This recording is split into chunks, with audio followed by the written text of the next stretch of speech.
An unexpected meeting became the beginning of the story of Yan Jin von Largenau. He was only 12 when he came across a huge fierce dragon.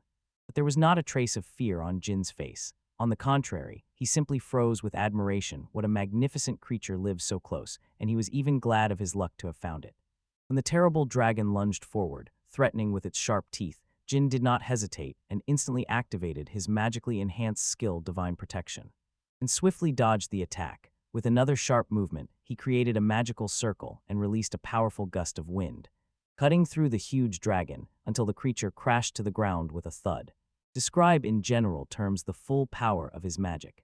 He was confident that he would easily handle the upcoming meeting with his father. The next day inside the great house of Largenau, Jin's father stood before him, his face cold and unyielding. He asked who Jin considered the one who finally allowed him to become 12, and Jin, without hesitation for a second, answered that it was undoubtedly his father. But their conversation was suddenly interrupted by other children. They mockingly laughed, calling Jin a cheeky brat for calling that man father, and said that he was supposedly just from a low district and no better than a petty thief, just like his mother. One boy approached and cruelly whispered to Jin that he was just a dirty child of a woman who seduced their father and got pregnant, and also called him 30 brats. Listening to these insults, Jin quietly clenched his teeth. Anger and irritation were growing inside him. Just then, his father told Jin that he had called him for a reason. He also accused Jin not only of selling Alfonso's expensive book of spells, but also of selling a revered family sword. He added that Alfonso personally told him he saw Jin snooping around the antique shop. Hearing these heavy accusations, Jin desperately assured his father that he had done nothing of the sort. The children nearby slightly smiled and said that Jin really was the child of a thief, as they had suspected. Angry Jin turned to them and shouted that he was not a thief, ordered them never to speak ill of his mother again, but his father ignored all his desperate pleas and simply said he was disappointed in him. He coldly told Jin that, as a sign of mercy, he would allow him to choose one of two paths. Someone was destined to become Alfonso's gaming companion and never get involved in family matters again. And secondly, to leave the house of Largenia forever. The boy standing next to Jin snorted disdainfully, implying Jin was an easy target, and boldly declared he would break in there with magic without any problems, while Jin's father smiled ominously and coldly remarked that without the prestige of the house of Largenia, Jin would never achieve anything. At first, Jin declared with a stern expression that he would never leave the house, but his face and decision instantly changed as soon as his father proclaimed he would become Alfonso's feather upon hearing his sharp reply. The boy, with an angry expression, interrupted and asked, "How dare Jin speak like that in front of their father?" Jin calmly asked why he was reacting so strongly. Angered by this sharp reply, the boy did not hesitate. He activated magic and threw it at Jin, shouting for him to shut up and become his test subject. When the attack hit, the boy giggled. He was sure his spell had worked. But his face instantly went pale when he saw that Jin effortlessly dodged the blow. A huge hole remained in the wall behind. Immediately, the pillar above them crumbled from the impact, and the entire ceiling began to fall down, while everyone stood with mouths agape in astonishment. Jin indifferently said that this was exactly what he expected from Alphonse. Destroying a house with magic was a completely different matter, and without saying another word, he said goodbye and thanked them for everything they had done for him so far. Suddenly, the scene transported us to the past, to Jin's 12th birthday. It was the day when, after a severe car accident in his previous life, he suddenly reincarnated into the body of Jinwon Largenia. He screams through his sobs how much it hurts. Completely different matter, and without saying another word, he said goodbye and thanked them. Barely had he realized anything when suddenly water poured over his head from behind. She got angry at his disgusting facial expression, declared that he was disturbing her cleaning, and rudely ordered him to step aside. Overwhelmed with panic, he immediately apologized and ran away. He rushed to the mirror and suddenly saw his reflection. Finally, it dawned on him he had reincarnated as a character from the game he played in his past life. Among the people, the game was called Holy Sword Hero and the 7 Battle Maidens. But that was not all. In the game, the chosen hero fought alongside the 7 maidens against the Demon Lord, and although it was a dating sim, the characters were amazingly well developed. Even the villains stood out. Among all the game characters, Jinwon Largenia was known as the worst of the worst, and the reason for this was quite obvious. When he turned 15, Flora, his fiancée and one of the 7 girls, cruelly rejected him, and the main hero defeated him for no reason, and after losing Flora and being defeated, Jin was expelled by his own family. Constant clashes with a hero who far surpassed him in strength pushed him into the abyss of evil. Eventually, he caused more chaos than the Demon Lord himself. He spared neither women nor children, and maliciously delighted in committing rural atrocities against the innocent. As a result, Jin was known throughout the gaming community as the worst character in the game, and when he realized this fate, he panicked and urgently asked himself how old he was at that moment. He wondered if he could summon his status just like in the game. In a quiet, soft voice, he commanded the status to appear.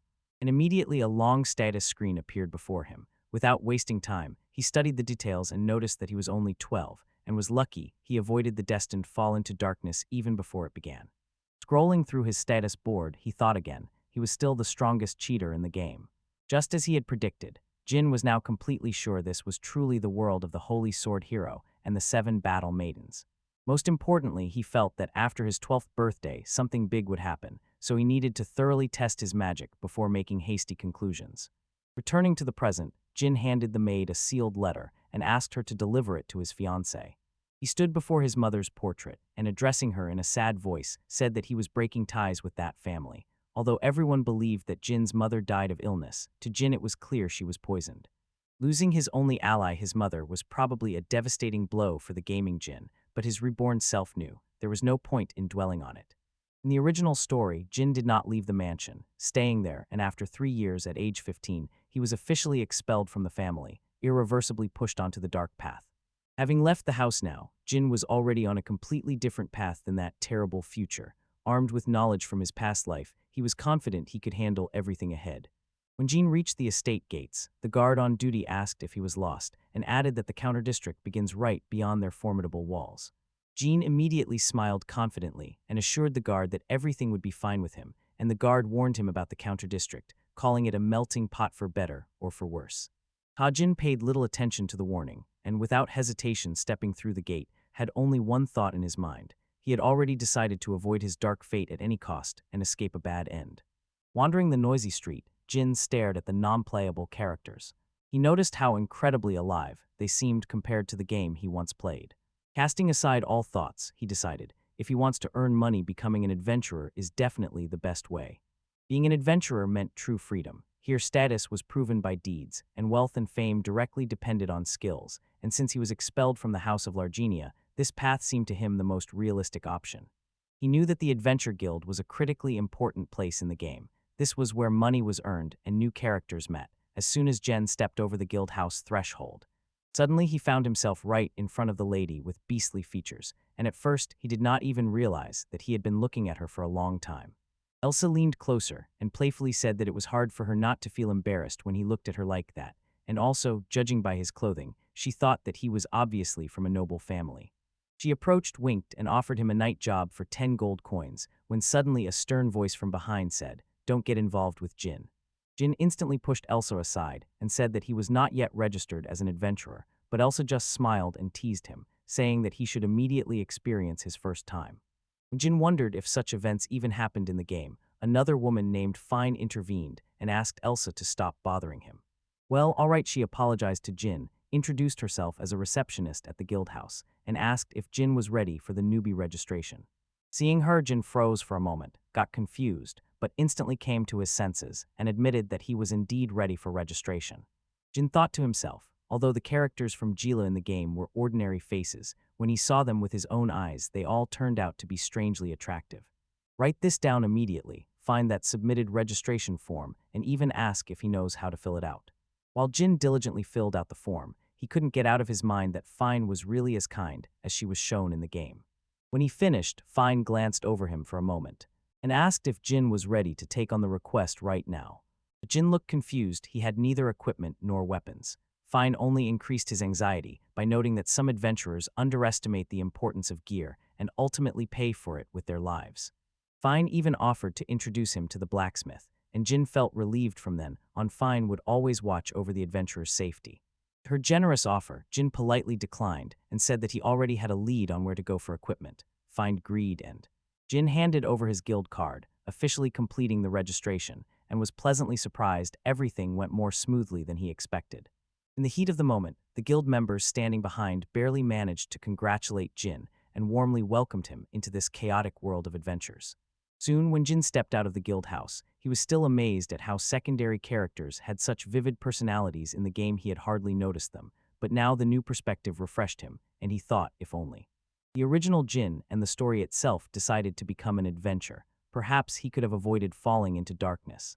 But the current Jin knew he could not let his guard down. He did not know when he might again stumble upon that dangerous path. To avoid sliding down the dark path, Jin first needed to prepare. He decided to use knowledge from his previous life to obtain the most useful items. Jin stood in front of a house that looked abandoned and seemed completely ordinary, without any sign. Yet this place appeared in the main storyline of the game and turned out to be a hidden shop known only to the chosen. As soon as he entered the dusty room, a suspicious and sinister old woman appeared before him, greeting him with a menacing look.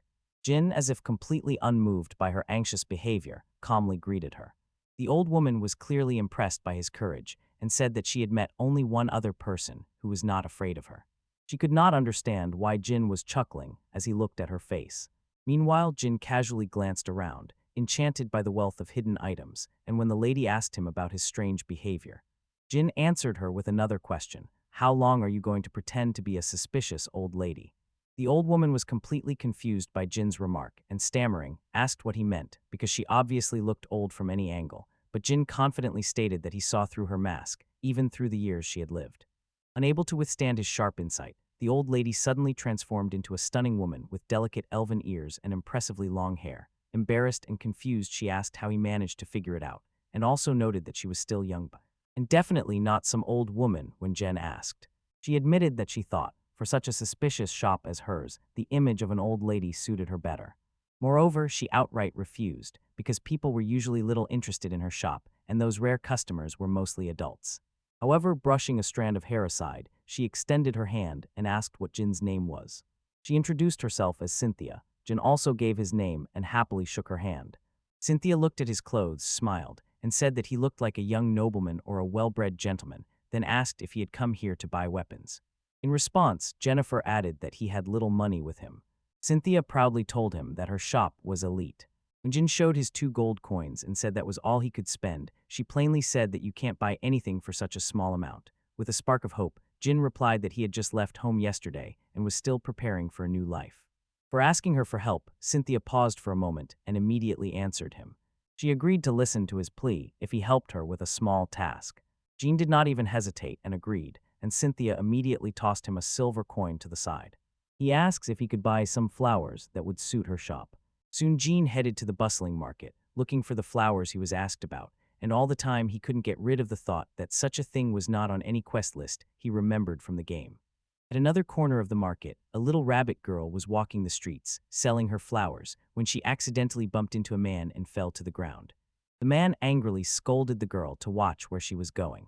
Then he showed her a fresh scratch on his gear and said that she had caused it. Then he demanded 10 gold coins from the poor girl and, suspiciously smiling, hinted that he could arrange a job for her to earn them. Suddenly, Jean appeared out of nowhere and stood before the bully and the trembling girl, immediately challenged him, and asked if he was really serious about asking for 10 gold coins for such miserable gear.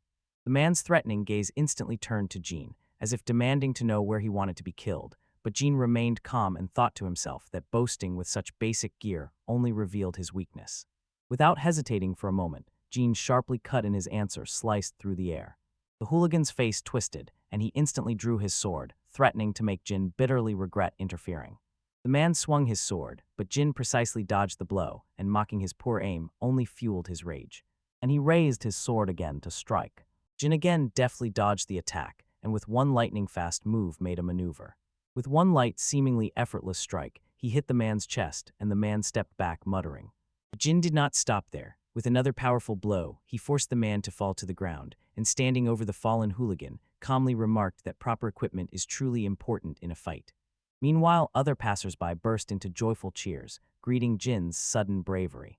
Instantly, Jin turned to the poor bunny girl, picked up her flowers, and asked how much she charged for them, and she shyly said that 1 flower costs 3 copper coins.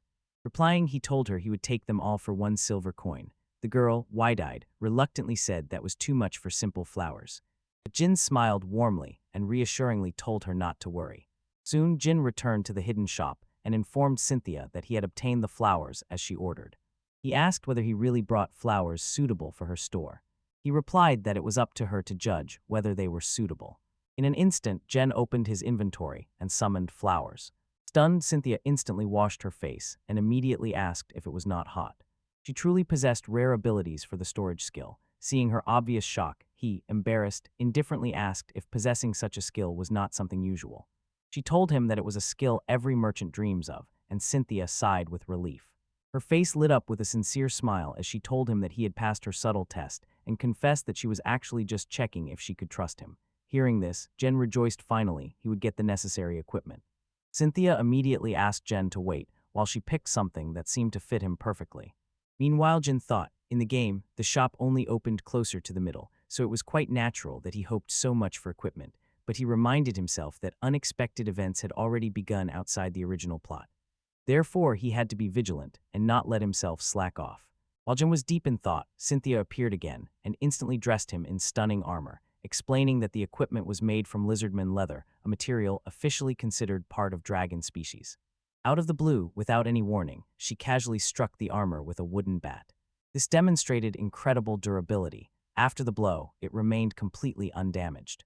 Besides, she also handed him an impressive sword and dagger, mockingly asking if he was going to fight the monster with bare hands. However, Jin couldn't resist and asked if it was really okay for her to give him such cool equipment, considering his modest budget. But she calmly assured him that everything was fine, adding that she had a sharp eye for spotting future regular customers. She put on a reassuring smile and noted that she had excellent intuition about people.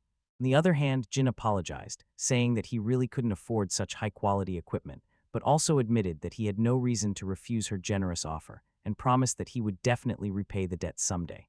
But Cynthia simply pulled one gold coin from his palm and said that it was quite enough for her, leaving him bewildered. She also remarked that she was just glad to see finally selling goods that had been gathering dust in her warehouse for years. Jen sincerely thanked her. Cynthia also asked how he felt in that incredible gear and added that he would soon get used to wielding heavy weapons. After that, she offered him to look over a few more items, assuring that she could make a profitable offer. Jen again asked if she was really ready to provide him with so many services right after their first meeting. She reassured him this was her store, and her intuition was loudly telling her that investing in him was an excellent decision. Jin thought even more deeply. Such rare service moments happened even in the game, and he himself was on the verge of a great achievement.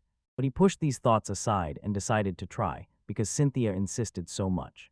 Jin then looked around the shop and all the time felt the place resembled a game, but this was already another world. If everything had happened exactly as in the game, Jin most likely would not have even gotten out of Largenia's house. Looking around, he noticed a mysterious bottle with candies, and aloud asked the air what it was. She told him that these were candies in the form of potions for mana restoration, a revelation that made Jin's eyes widen in shock. Mana candy was the most powerful healing item of the late game. It provided prolonged restoration for a certain time, and therefore became indispensable in prolonged magical battles. He quickly asked about the price, and she replied that she charged only 1 silver for 10 pieces. This discovery stunned Jen how incredibly cheap the guys from Candies turned out to be, and seeing his puzzled expression, she couldn't help but wonder, is it really so strange for him? She said she made them herself, just as a hobby, so supposedly she couldn't charge much for them. Suddenly a strange object brightly lit up in the boy's hands, and the main character said with a smile that this was the recipe for the fish of happiness. So she decided to reduce the price by half. She asked for only 5 silver coins for everything. Hearing this, Jen was delighted and immediately decided to buy them. After obtaining the mana candies, Jin's happiness knew no bounds. They acted just like in the game, and with them, he could create magic almost effortlessly. Seeing his reaction, Cynthia remarked that she thought he had a more mature charm, but here he was, his eyes shining at the sight of Mayor Candy. She also added that he was truly a fascinating person. He replied that although he really liked the candy, he was more attracted by its unusual effect. Embarrassed by his words, she explained that those candies only gradually restore mana, and added that ordinary potions provide more instant mana than these candies. Jin explained that although immediate greater restoration is indeed useful, mana candy are much more effective for regular use. Cynthia still looked confused, so Jin explained that when someone uses magic, they mostly cast simple spells with small non-savannah. So instead of uncorking potions for that tiny drop of mana, it was much more effective to just keep licking these candies. This method would free them from the hassle of constantly fetching and drinking potions, and also allow them to keep fighting in magical duels without breaking the rhythm of spells. The Cynthians now seemed to see the full picture of Jinsen's place. She said he didn't need all 10 elixirs at once, and Jin replied that readiness is the key to avoid regrets later. He also added that these candies are much more useful in real combat than the usual mana restoration potions, so he would keep coming back for them and asked her to make as many as possible. Cynthia assured him she would continue her hobby if he promised to remain her regular buyer of mana candies, and also asked if he needed anything else. But he sincerely thanked and replied that the armor, weapons, and those candies would be quite enough for today. He sincerely believed that with these supplies he could finally start a real adventure, and assured her that in the future he would definitely equip himself well. She also added that because of his strange aura, he was easy to lose sight of. He was a complete green novice who had just registered. She giggled at him, saying that it was the first time she offered so many services to a newly registered adventurer. She added that she believed he would soon catch up with the best adventures, and her intuition almost always hit the mark. After their brief conversation, Jin left the shop and said goodbye to her. After some time, Jin was walking the streets, and suddenly, a mysterious figure called him from a dark alley. Looking closely, Jin recognized the hooligan he had defeated earlier. Burning with rage, he shouted piercingly that he had been looking for him for a long time and would take revenge. Erase that contemptuous smile from his face for the humiliation on the street. Without hesitation, he rushed at Jin and struck hard with his newly acquired sword. Jin easily dodged the attack. A mocking smile appeared on his lips, and he noticed that the hooligan was better equipped. The man's anger flared up, and he threatened Jin that he would definitely beat him. Seeing the perfect opportunity to test his new maniacal Andy, Jin casually shoved one into his mouth and declared that he would meet this man face to face. The bully swung his sword with all his might, but Jin, thanks to his magical skills, easily dodged. He combined his sword technique with fire magic and unleashed the power of the blessing of the sword god. Jin froze in amazement, seeing how powerful his strength had become, all thanks to mana candy and the newly acquired equipment. Thanks to his candy man, his magic recovered faster. The hooligans were losing patience because Jin dodged all their attacks with precision. He tried again to attack the Jin with his sword, but the Jin struck him accurately with his fiery sword. He left the man's equipment burning in the fire. Enraged, the man loudly said he would never forgive him for what he had done. The hooligan made one last desperate lunge, but Jin sharply cut aside and stabbed him in the side with the sword's hilt. He fell to the ground, defeated. Mana candy and the sword exceeded all of Jin's expectations, and a strong gratitude towards Cynthia flared up within him. But reality quickly caught up with him. His stomach growled loudly, reminding him that he had not eaten all day. Walking further, Jin realized he had not yet decided where to stop, so he began looking for a place with tasty food. The game had several endings, and finding one that was both inexpensive and had everything needed turned out to be a real challenge. He thought to himself that he would be delighted by delicious food and a warm shower. Soon, standing before the fiery dragon, Jin realized that this was the only end that satisfied all his needs. But one particular problem kept spinning in his head. Soon Jin entered the tavern. He shouted loudly, asking about the owner. But he was immediately silenced by a much older man who said in a stern voice that he could hear him perfectly well without all that shouting. Chapter 4. Jin quietly smiled at the tavern owner's behavior, remembering that this man, known as Ricardo, was indeed a source of excitement in the game. Ricardo fiercely ordered him not to laugh in his face. Jin told him that he had great food establishments, although he had heard that the only downside was the owner, known for his grumpiness.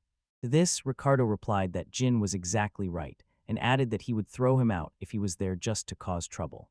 But Jin told him that he was going to stay there for a while, and asked if there were any free rooms. Fortunately, Ricardo replied that there were plenty of rooms and allowed him to choose any that he liked. Jin chose a corner room for 10 days, and Ricardo allowed him to stay on the second floor. When he inquired again about meal times, Jin replied that he would only want breakfast and dinner. At that moment, Ricardo announced, for dinner, a hearty stew made from wild boar tenderloin. As soon as Jin heard this, his eyes sparkled with delight. If this world was really like a game, then the food had to be incredible, and he was insanely eager to try boar tenderloin. Soon a delicious lunch was placed before Jin, and he looked at it eagerly. Jin took the utensils and carefully cut the tender boar meat. Then he put a piece into his mouth. As soon as he took the first bite, the exotic taste simply stunned him. It turned out to be 10 times better than he had ever imagined. He took a sip of the drink and noticed. The mead was slightly sweet, but perfectly matched the hearty food. Ricardo explained that in those parts it was often seasoned with various spices and even used as medicine. Moreover, Ricardo noticed that Jin looked a bit exhausted for a guy like him. This food was a real necessity. But Jin called him Baldy and asked not to be addressed as a boy. Then he thanked him with a shining smile and said he was truly happy that he finally spent all his money. Hearing this, Ricardo blushed a little as soon as Jin noticed.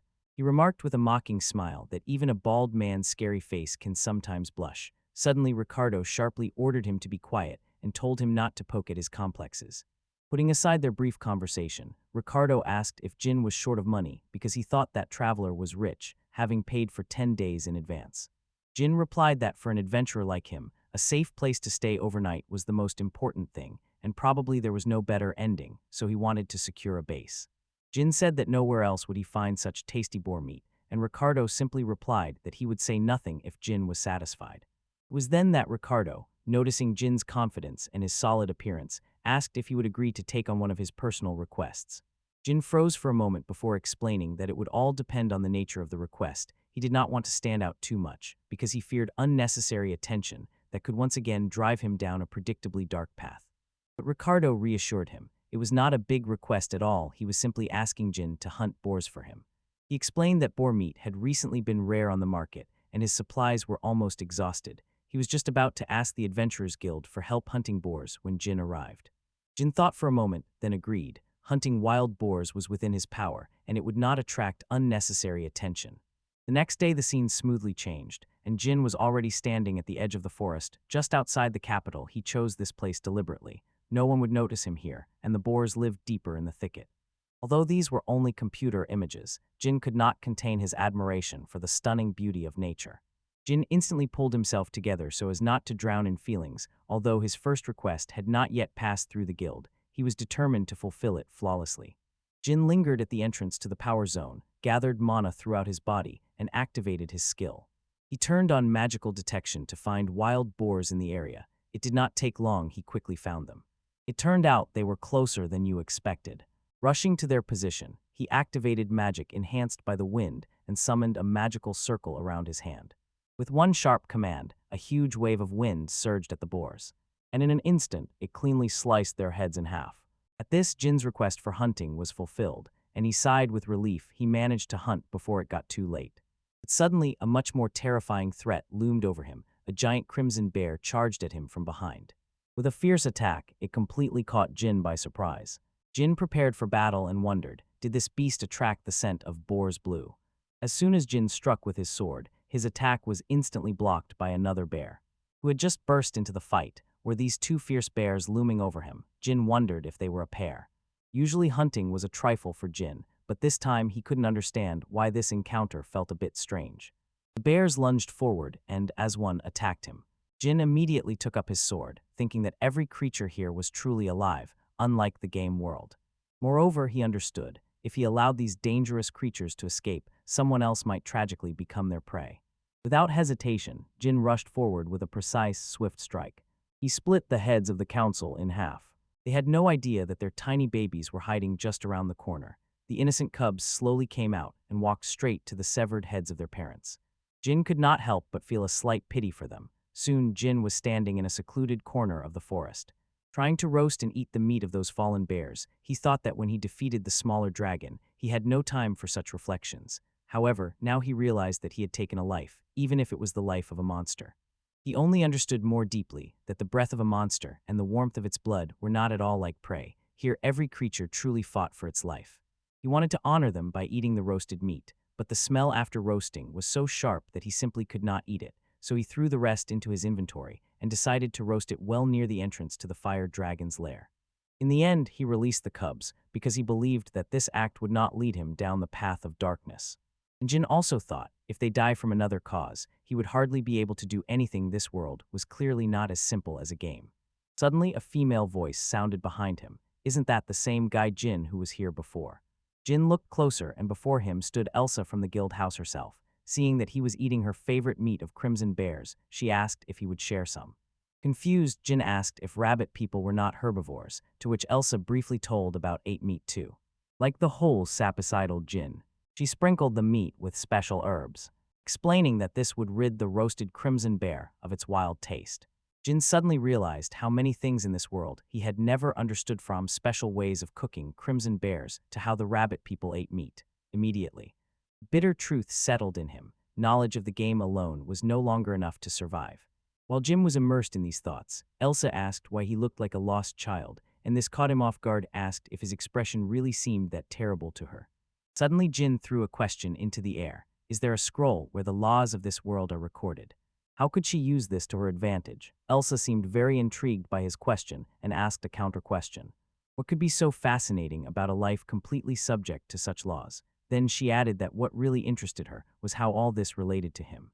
She also added that she believed he had some scroll or something similar that he was struggling with, and that was what interested her. At first Jin thought Elsa was simple and carefree, but now he understood. She was definitely not like everyone else, and calmly replied that he had only given a hypothetical example and nothing more. Elsa retorted that she was not interested at all, even if such a thing existed, and added, "Don't spread wild tales about it to anyone." Yet she agreed to share her thoughts, and teasingly added that he was so cute that she just wanted to eat him up. After that, she noted that the scroll containing the laws of the world would be like a curse to her. A curse that deprived adventurers of their vital curiosity. She clarified, even if the scroll recorded the staffs of crimson bears, they would not know what it tastes like until they try it themselves. In other words, it was a curse that made someone think they knew everything about the crimson bear just from its stats, and if that was all their knowledge, they failed as adventurers. She asked if there were any other ways to use the meat of the purple bear, but immediately answered herself. You can simply mix it with certain herbs and thus attract other monsters. As soon as she uttered the last word, a giant dragon flew over their heads, and at that moment she said that curiosity truly fuels the spirit of adventure. When Elsa moved toward the giant beast, she calmly said to Jin, "Just sit and watch, I'll handle my prey." She said that it was too fast and had already taken a lot of time to catch, and then admitted that the herb-roasted crimson bear is a favorite dish of dragons, although Jin was not surprised at all due to Elsa's cunning nature. He thought that studying monsters that smell like roasted meat was an unconventional tactic not found in game knowledge, and this convinced him even more that losing curiosity really is a curse. Without wasting a moment, Elsa prepared and lunged at the giant creature with a sword. Instantly struck the dragon, and it began to bleed. But she received a false signal. The dragon instantly rose to its feet and caught her by surprise.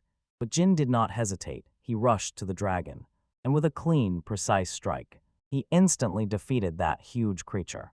Seeing his courage, Elsa enthusiastically praised his skill, and he told her that he just wanted to test the capabilities of his swords against the dragon. But he also assured that Elsa was more than capable of handling anything on her own. Determination lit up Jin's face. He realized that he had to dive even deeper into this world, because surprises could happen at any time, and relying only on brute strength would sooner or later exhaust his possibilities. To truly avoid going down the dark path, Jin needed to stop being attached only to accumulating knowledge. He decided to start by actively piecing together clues from unexpected encounters and events for the sake of his further survival. Seeing his reaction, everyone said that it seemed he had already figured out his problems. She noted that adventures are a tangle of burning curiosity, and added that she would choose her own path and take all the responsibility that comes with it herself. At that moment, she lightly pressed her lips to his cheek, and only then said goodbye. She only said that this was her way of expressing gratitude. After that, Jin headed home. He needed to report his first request. After some time, Jin reached the tavern, and Ricardo told him that he had almost missed dinner because it was later contested, but seeing Jin's facial expression. Ricardo asked if something important had happened to him, and noticed that Jin suddenly seemed like a real adventure. To this question, Jin did not go into details, and instead told him about the request. He said that he rented a storage because he had too many things to carry with him. When Jin summoned dead borers from the inventory, Ricardo was simply stunned to see how he used storage magic. Moreover, Jin told him that everything he put in the inventory would remain fresh because time stops inside it. Ricardo was simply amazed to see that Jin possessed such a rare skill. He wondered why, having such a valuable gift, Jin was still poor, and Jin only replied that it was a long story. Ricardo pointed to the boar corpses and said that each was killed with perfect precision. Jin explained that they were cut down by a single wind spell, and most probably did not even realize they had died. Hearing this, Ricardo said he would have taken it for a trick of a high-level mage, but not for a novice like Jin, and began to press even harder. They started asking what kind of life Jin had led before this, but Jin refused to reveal, saying that delving into an adventurer's personal life was taboo. At that very moment, Ricardo handed him a pouch of coins payment for the fulfilled request. Although it was a simple request, for Jin it turned out to be more complicated in several ways. At that very moment, Jin summoned the inventory portal again and pulled out another piece of meat. As soon as Ricardo looked, he froze in surprise. He realized it was crimson bear meat. Jin admitted that that day he tried to cook it himself, but the strong smell prevented him from eating the dish, so eventually he asked the rabbit chef to prepare it for him. Hearing this, Ricardo immediately asked if it was about Elsa, and Jin confirmed it. Ricardo understood that Jen really tasted that legendary meat baked with that herb, and called her lucky because she was fortunate to try it. He said that the rabbits are true experts in herbs, and that especially Elsa has simply insane knowledge in this matter. Then he turned to Jin and added that although Elsa looks frivolous, her skills are unquestionably the best. After that, Ricardo lifted a large piece of meat and promised to prepare for Jin a dish that would compete with Elsa's herbal masterpiece. It was then shown how Ricardo threw the bright red bear meat onto the sizzling pan, sprinkled selected spices, and poured thick rich sauces to create the most delicious dish. Soon a special stewed crimson bear and red wine were placed before Jin, which seemed incredibly interested in the exquisite appearance of the meat. Jin couldn't help but remark that Ricardo cooks incredibly tender, refined dish is a talent that does not suit his face at all. As soon as Jen took his first bite, it was so insanely delicious that he was left speechless. Ricardo added that such a luxurious dish deserves a good fruit wine, and even suggested raising a glass together with him. Meanwhile, at the other end of the city in the guild house, Elsa was sincerely thanked for her work on the oscillation and enthusiastically praised for her incredible skill. Elsa casually said that all their success was only thanks to that boy, and it slightly embarrassed Fine. Then she asked if Fine had received approval to register a partner. Fine confirmed and with hope in her eyes, asked if Elsa was finally registering a partner for herself, but Elsa replied that she preferred to be alone. Moreover, she told Fine that she had a feeling as if a prince on a white horse might come for him and added that this was all part of the boundless curiosity of travelers. The next day Jenner died in the guild house and he was well received, who immediately asked if he was ready for the request. Jin explained that he came to register with the guild receptionist, as her partner because registering the guild receptionist as a partner gave adventurers huge advantages. Because the receptionist partner prioritized their requests, and the guild in return took a portion of the adventurer's reward. In this game world, the guild actively tracked adventurers who began to shine and stand out, and Fine said that with such a contract there were no particular problems, but she had never heard of newcomers registering a partner before. Jin reassured her, "Don't worry about me, I have plenty of money, and I am extremely confident in my skills." But he sincerely believed that he could bring true, great benefit to the guild. Find explained that Jin could call someone his partner, and interested, inquired if there was anyone at the reception with whom he would like to unite, clarifying whether that person already had a partner. They would have advised someone else. Jin asked if Find already had a partner, but she objected, told him that only recently her contract was approved. To her surprise, Jin unexpectedly confessed that he wanted Find to become his partner, and added that since he registered as an adventurer, he had been under her care. Finding the remains, they froze for a moment, but immediately rushed to correct the contract. She said she would do it if he didn't mind. Jin was pleased this partnership gave him access to requests that were usually beyond his reach. When suddenly out of nowhere, a man with a hoarse voice shouted, persistently questioning Jen whether he really signed a partnership contract with Find or just misheard that nonsense. When Jin confirmed it, the man, he shook his head in disbelief and said that this was exactly why he did not like children like Jen. Moreover, the man's face twisted with rage. He grumbled that this would also be trouble because of a fine. They failed the task because of him, and he explained. Find was good enough to put up with a guy like him, but honestly admitted it annoyed him wildly to see someone pretending to be an adventurer without knowing their own skills and strength. In the heat of the moment, the man shouted that he had long had his eye on Fine, and then in a fit of rage, he swung his fist. He lowered his head and spoke about the distrust his mistress felt towards him. Then he hid his red face in his hand, causing him to stumble and fall face down. Did the brave man suffer defeat? Jen said that when he was still a novice, only Fine truly cared about him, and he knew better than anyone what she was really like. He screamed even louder. He would never allow Fine to cry, especially such a person who loves adventure so much, and declared that as his partner he would make Fine completely happy. But the man no longer argued and simply demanded that Jin step back. When Jin looked back, his face flared up when he saw Fine together with Elsa, standing right behind him. Helt seized the opportunity and teased Jin about his promises, asking if he would really make her happy, and Fine could not help but blush continuously. Shortly after that heated argument, Jen and Fine stood side by side, stretching their hands over the mystical book, concluding a partnership contract in a way Jen had never known before. In the game, it was just a pop-up window announcing the conclusion of their contract. But here there was a full ceremony. They solemnly swore partnership and promised to always help each other. When the ritual ended, both Jin and Fine were delighted and eagerly awaited to start working together. In the middle of the conversation, Elsa came in and asked if she was disturbing them, but Fine assured her she was not. When she asked, Elsa said that everyone was already eager to find an excuse to drink, and they were impatiently waiting for the oath ceremony to finally end. After signing their contract, they all raised their glasses and shouted together. Meanwhile, Jean told Fine that as partners, he wanted her to know everything about him right away. Instantly, he activated the status window, and all his formidable stats appeared on the screen. He quietly thanked the boars and purple bears for raising his abilities to such a level, and wondered if this rapid growth was a result of his unique innate ability to accelerate his own development. But seeing his incredible stats, Fine immediately asked who he really was. Jean admitted that just a few days ago he was only a boy from a noble family, but after fleeing the estate, he considered himself an ordinary person. But all right, with a determined expression, she firmly stated that no ordinary person could have such incredible characteristics, and added that by level he was almost equal to a silver-class adventurer. The rank distribution was like a game system. In this world, the class system is divided into 6 ranks: platinum, gold, silver, bronze, iron, and wood. Platinum was the highest rank, and Jean was technically still at the wood level. Fine noted that with such high stats, he was fully capable of handling even monster extermination tasks and could take on almost any request. Additionally, she asked if Jean had any weak points, and he admitted that he was inexperienced in one-on-one fights. Feeling him, she sighed and said that it was inevitable. He was only 12. How could he possibly train in one-on-one combat? Just at that moment, the very man whom Jin had previously defeated asked if Jin wanted to train with him one-on-one.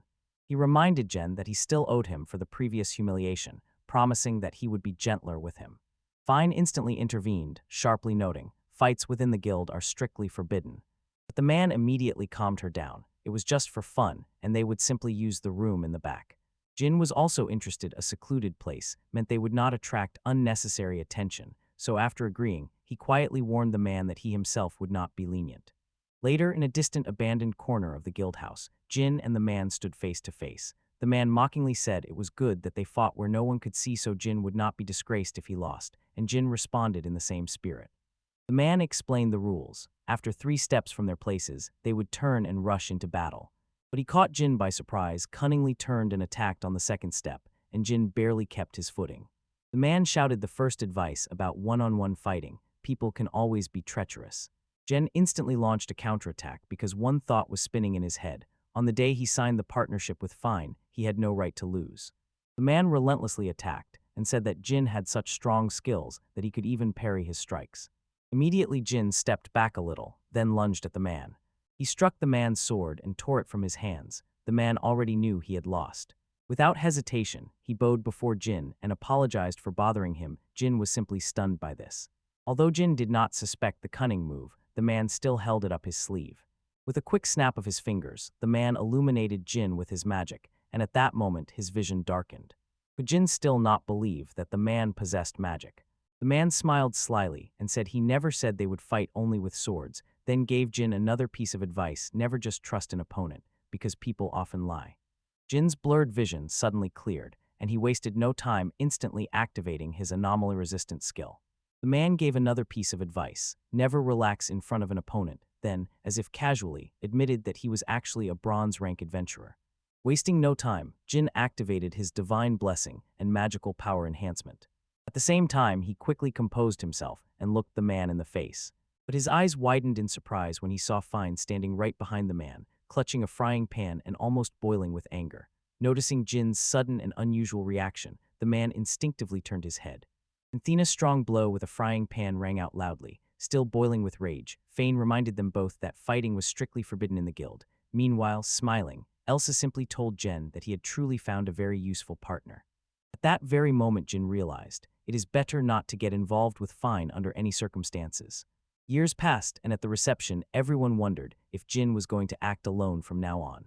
Jin replied that he would like to have companions. That way he could take on a much wider range of tasks, and he believed that honing skills with each other was the very essence of a good adventure.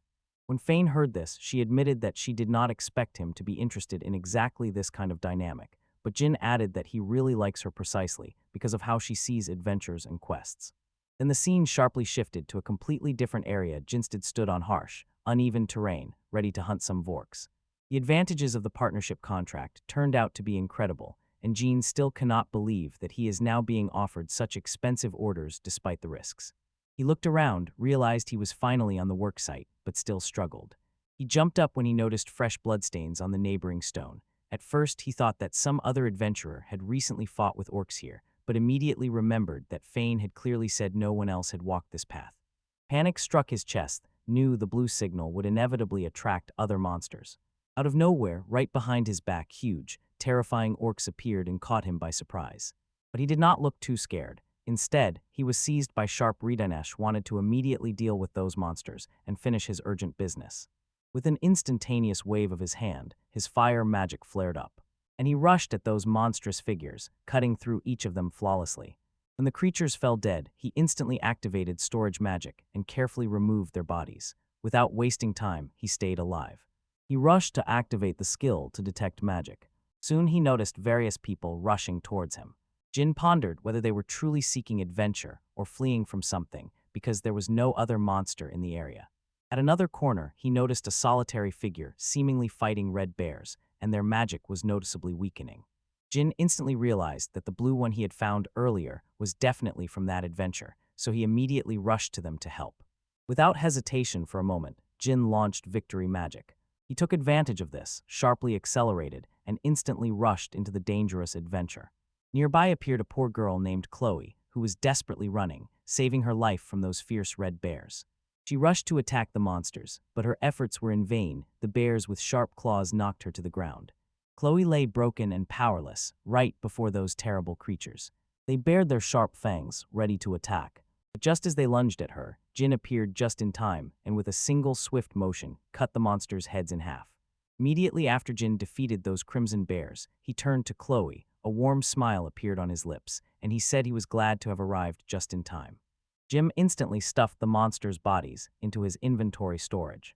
Then he reached out to help her dress. She was noticeably embarrassed, but Jin continued helping her to stand. He asked again what she was doing fighting those monsters alone in that dangerous zone. Chloe admitted that her teammates cruelly used her as bait to escape from the creatures. Jin instantly wondered if those were the same adventurers he had noticed earlier with his magic detection skill. He was pierced by irritation at their audacity, and he coldly remarked that deception is the greatest sin in the adventurer's code. Moreover, Closeton trembled with fear, saying that the chase scared her, and she immediately realized she was doomed when she stumbled into the working territory.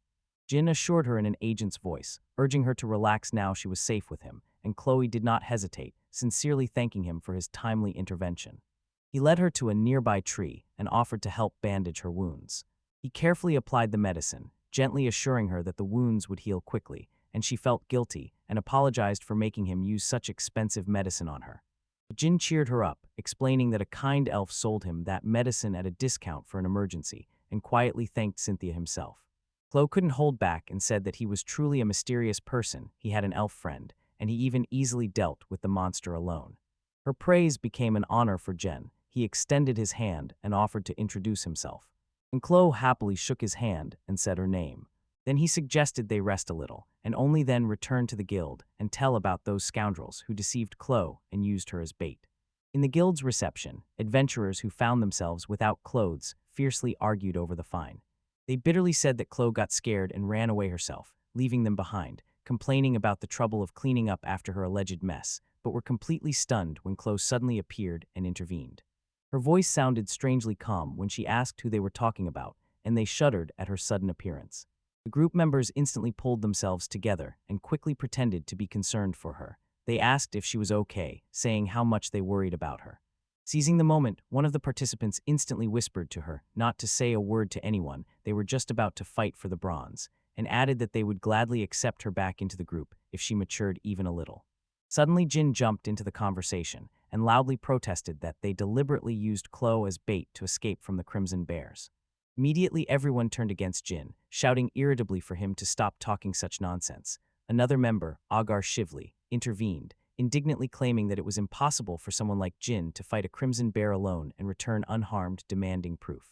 Wasting no more time, Jin pulled out the corpses of the red bears, summoning them directly from his inventory. Seeing this irrefutable evidence, Fine immediately drew her weapon, a reliable frying pan, and sternly threatened, they would be stripped of adventurer status and banned from re-registering for a year. They would be forced to serve 6 months as guild errand runners, and a significant portion of the party's property would be immediately transferred directly to Close. When the members tried to object to Fine's decision, such a terrible aura burst from her that they instantly fell silent. She bowed low to Chloe and apologized on behalf of the guild for not conducting a proper investigation and unintentionally putting her in great danger. Chloe, still embarrassed, replied that perhaps it was her own fault she had believed these people, although she sensed their cunning. She turned to Jin and, with trembling relief, noted that it could have been much worse if he hadn't made it in time, and Jin quietly replied not to worry, he was just doing his job. At that moment, Jin asked if he could report on this request, but Fine was clearly shocked. He not only completed the task, but also saved someone's life. Pulling one after another the bodies of boars and crimson bears from his inventory, he modestly stated that it was not difficult for him at all, and the encounter with the crimson bear was just a side quest. Chloe quietly leaned toward Fine and slyly asked if Jin's skills exceeded silver class. Fine replied that she was not entirely sure, but most likely he was silver class or even higher. Fine then hinted to Jin that he would level up quickly if he found good partners. All Chloe, with eyes sparkling with admiration, eagerly asked if he was looking for partners.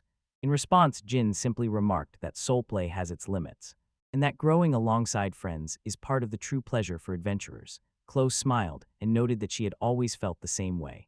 She openly admitted that, as a child, she read books about adventures and dreamed of having her own companions. Jin, looking at her with admiration, smiled and said that they should set off together on a fun adventure. Then Find added that with such a close profile, she definitely met his requirements, and he immediately said that from his side there were no problems if she was polished a bit. There was hope trembling in her voice. Chloe asked Quate if he really didn't mind having someone like her nearby, but Jin smiled warmly and assured her that she was the perfect candidate. After they officially became partners, Clow asked Jin if he minded her taking the initiative. He asked if Clow knew how to fight on the front line. She explained that she possessed Bodhi enhancement magic and third-level swordsmanship. With these two skills, she was confident she could hold her ground. Just as she had done before, she said with a slight smile that the guild considered their strongest skill to be reconnaissance, and that she had the perfect quest for their new pair. The next day at the Fire Dragon Tavern, Jen appeared and greeted Ricardo, and he immediately told her that he already had a guest. Ricardo said that she had prepared breakfast so as not to make Jin wait. Jin jokingly thanked her and added that he would never have guessed such care under his stern exterior, and Ricardo, a little annoyed, assured that she would pay for the guest's breakfast. Soon Jin entered the room and saw a close person sitting right in front of him, who, with a sparkle in her eyes, excitedly said that the breakfast at the inn was truly incredible. Jen told her that she had come too early, but when Chloe asked if she was being a nuisance, he replied that he was just worried she would have waited longer if he hadn't overslept. Clow laughed. She simply could not sit still, because she was too excited about their first joint quest, and Jin in response also showed his nervousness and admitted that he could barely sleep thinking about their first shared adventure. Soon both reached a rocky area, where Jin reported that they had already confirmed the presence of a tall orc in this territory. Clow asked if they just needed to take down that tall orc to complete the quest, but clarified that the materials must be returned as intact as possible. Moving further, Jin thought that her scouting intuition would instinctively detect where the higher orcs were hiding better than his magical sense when he asked if they were nearby. She pressed her sensitive ears to the ground and suggested making a loop on the leeward side and following the sounds. When he began to inquire further, she explained that these sounds resembled loud footsteps or the rustling of gears. Moreover, she said that she would even track scents and engrave sensations on her own skin to find every hidden trace of that tall work. He called her skill impersive, and even said that he could not match the unique abilities of someone like her, a representative of the beast tribe, and immediately K.H. heard something. She rushed in that direction and shouted to Jin that she felt 2 tall orcs and 3 ordinary ones. Jin froze in surprise. She was able to notice this from such a distance. Finally, he realized why the guild valued her so highly. She truly surpassed everyone in the ability to notice, even better than himself. It was then that she warned him to be on guard, because she felt that something was wrong in that place, as if the traces themselves begged to be found. Jin understood that the tall orcs were much craftier than the ordinary ones and probably trying to lure them into a trap, so he immediately suggested scouting a bit before acting. They dashed forward, hid in a bush nearby, and secretly observed the orcs from afar. He said that everything happened exactly as she had predicted. 2 tall orcs, he decided to deal with them himself using his magic, and all Clow took the lead. When they both tensed before the battle, Jin immediately remembered his wind skill and rushed into the orcs' territory, leaving the monsters momentarily stunned. Instead, Chloe rushes forward and throws herself into battle with the monster's head on. Jin realized when they are so close to the monsters, his magical sense must work even more precisely, so without wasting time he activated it. And noticed several more fire orcs cleverly hidden in the mud. Then Jin understood why Chloe could not notice them with her usual sense. They were really trying to lure them deliberately. When the orc struck with his weapon, Chloe deftly dodged the attack and immediately lunged at him, but the orc clearly turned out to be much stronger and began to gain the upper hand in the fight. In the blink of an eye, the monsters pounced on her and swung their swords, but Jin rushed into battle like lightning. He effortlessly cut off their heads with his magic wind. He then sternly warned her, "Do not lower your guard so easily while the threat is still nearby." In a moment, a horde of bloodthirsty orcs menacingly loomed over them. Chloe trembled with fear, her eyes filled with tears, and she could not comprehend what she should do at all in such a situation. She was afraid that with such a turn of events, she would be used as bait again, but Jen calmly reassured her with a sincere smile. Encouraging her, "You will definitely handle this." Without warning, a horde of monsters attacked them, but Jin decisively created a magic circle and swiftly activated a combination of enhancement and wind magic. Giving Chloe enough time to react, he wrapped her sword with his powerful wind magic. At first she hesitated, but then rushed at the orcs and, confidently swinging her sword, smoothly defeated each of them. One of the demonic girls jumped on Bella and delivered a powerful blow. Jin's lips curved into a smile as he quietly asked if she was all right. Her body was still trembling. She approached Jen with a thud and exclaimed that if he hadn't held back the tall orcs with his magic, they wouldn't have had a chance. She was delighted at how Jin skillfully wove wind magic into her sword, and Jin himself simply said that he needed to bring some quality materials. Moreover, he enthusiastically praised Chloe for her incredible skills. She showed a twisted sadness, admitting that she was afraid to be left behind again. In her heart, she knew that Jin wouldn't do that, but still apologized to him for thinking so. But Jin gently calmed her. "Don't worry about such trifles after all, it's just a party." Their first joint quest succeeded, but even more important than the victory was the close bond that was born between them. Later, they reached the guild house and returned to report to Fane, who looked very surprised that they had already completed their task. And Fane also reminded them that they had a few days to complete the quest, but she knew only someone like Jin would have the power to finish it in one day. Moreover, they noticed that her close expressions had become a bit softer, and it seemed she had overcome her distrust of people. Clow reacted with surprise to the comment, but did not object. She gave all the credit to Jin. At that moment, Jin felt a sharp déjà vu and realized that a very similar exchange had already happened in the game. Immediately, Jin's face twisted. He sharply understood that there really was a character named Clothed Distrustful in the game, however. This hint was completely different. In the game, she was a dark, frightening figure who distrusted people very much, and never truly opened up to anyone. That was her character's nature. Jin broke out in a cold sweat when he realized that now he would have to work in a pair with one of the most important heroines, although he initially planned to break free from this story alone, and what was worse, he had already had a similar episode with her on the same day. They added that there was a real synergy between them, so she believed that the dungeon assault would go surprisingly well for them. She was glowing with excitement, quickly explaining that she could spot traps, and Jin could instantly deal with monsters using his magic. Jin agreed they could make a good pair, and he knew that dungeon hunting would allow him to seek adventures without unnecessary attention. It was then that Fine asked if she should start looking for dungeons, and selecting suitable ones. Jin immediately, without hesitation, agreed. Dungeons were the places where God threw his testacumen, and that is how this world became filled with dungeons. Near the royal capital, too, there were dungeons, and every day countless adventurers bravely challenged these divine trials. Although dangerous monsters and many traps awaited inside, dungeons almost always appeared in epic adventure stories. When the real dungeon hunting began on horizon, Jen finally realized that they were truly becoming real adventurers. Chloe barely contained her excitement before the upcoming adventure, because dungeons come in two types: uncleared and cleared, and the cleared ones were recommended as the best option. As in the game, dungeons here were randomly generated. Corridors and halls repeatedly ceased to be in their places, so maps became almost useless. With the gatekeeper's permission, Jin stepped into the dungeon, and Chloe asked how far they would go today. He said he planned to reach the 3rd level first, and if he felt it was possible, he would risk going even deeper.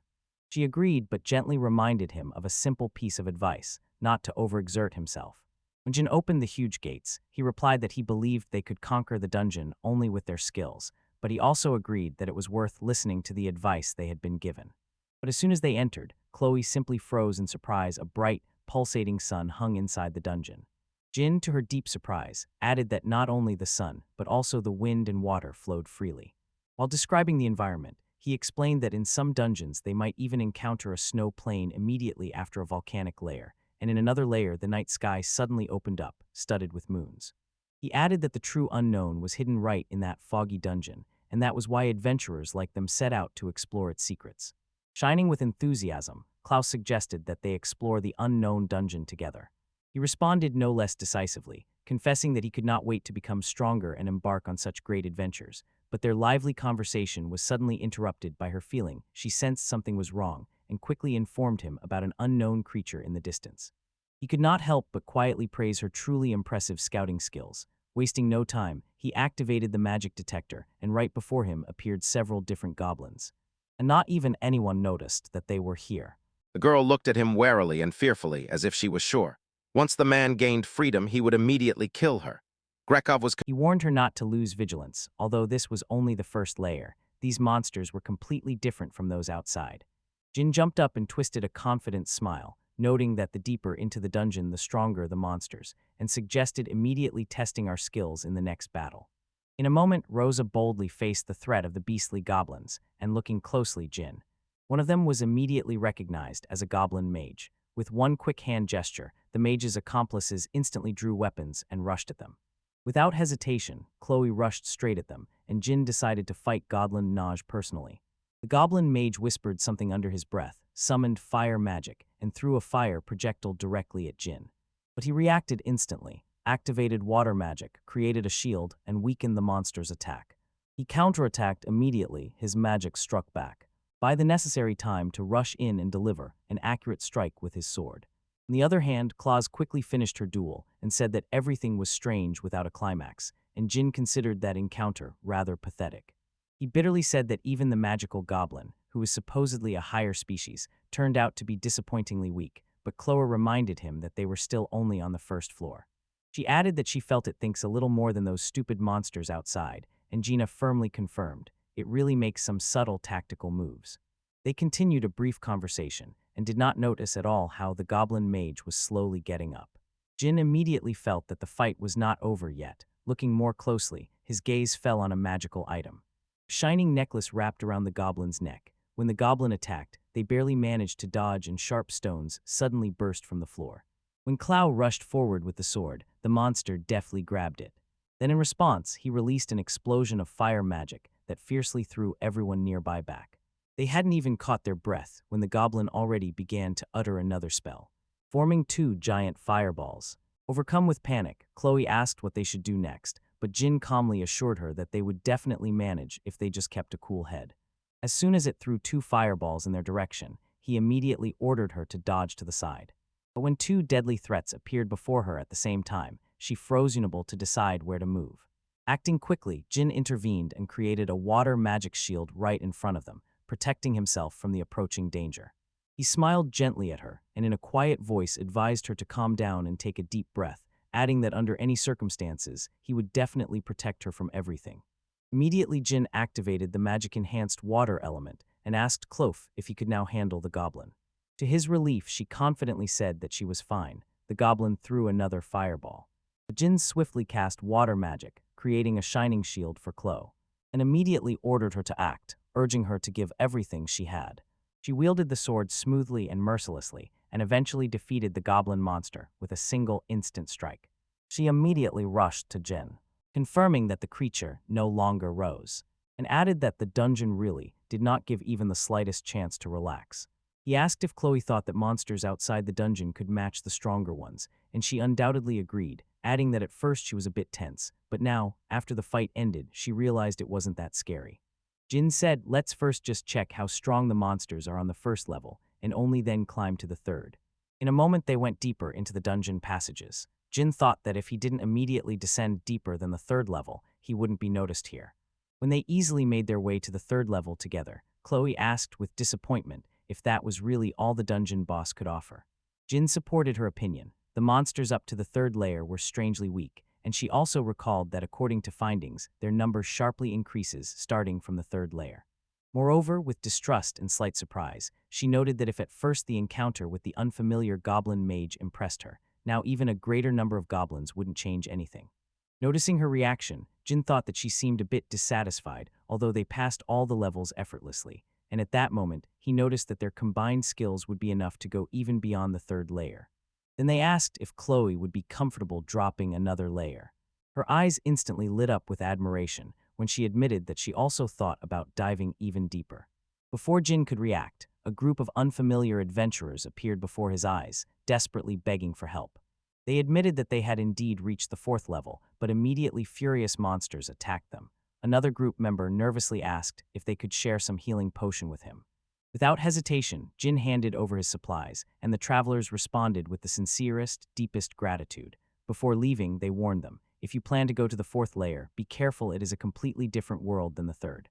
Moreover, with strange expressions on their faces, they prayed for their safety and asked who they were. It seemed Jin hesitated to say his name. He did not want any extra acquaintances or unnecessary attention. Without hesitating for a second, Chloe boldly told them their names.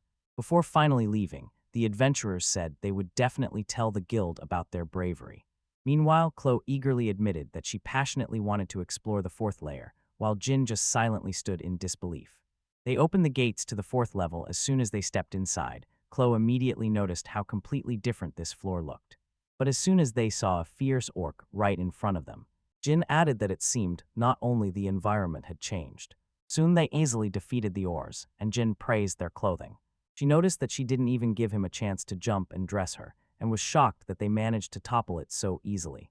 He simply suggested that they keep this momentum for future threats. On the way, they came across a series of unique outposts and structures peculiar monsters were lurking nearby. And just like that, they found themselves on the 8th floor, and Chloe, confused, asked, "Are we really that strong, or is the dungeon just weak?" To which Jin smiled. "Probably we are really strong, because this dungeon was recommended for silver adventurers." The further they went, the more a formidable entrance to the boss room emerged before them. Jin asks if Chloe is fully ready before opening that huge gate. But as soon as they sharply opened it, they found themselves before the goblin leader, surrounded by numerous goblin minions.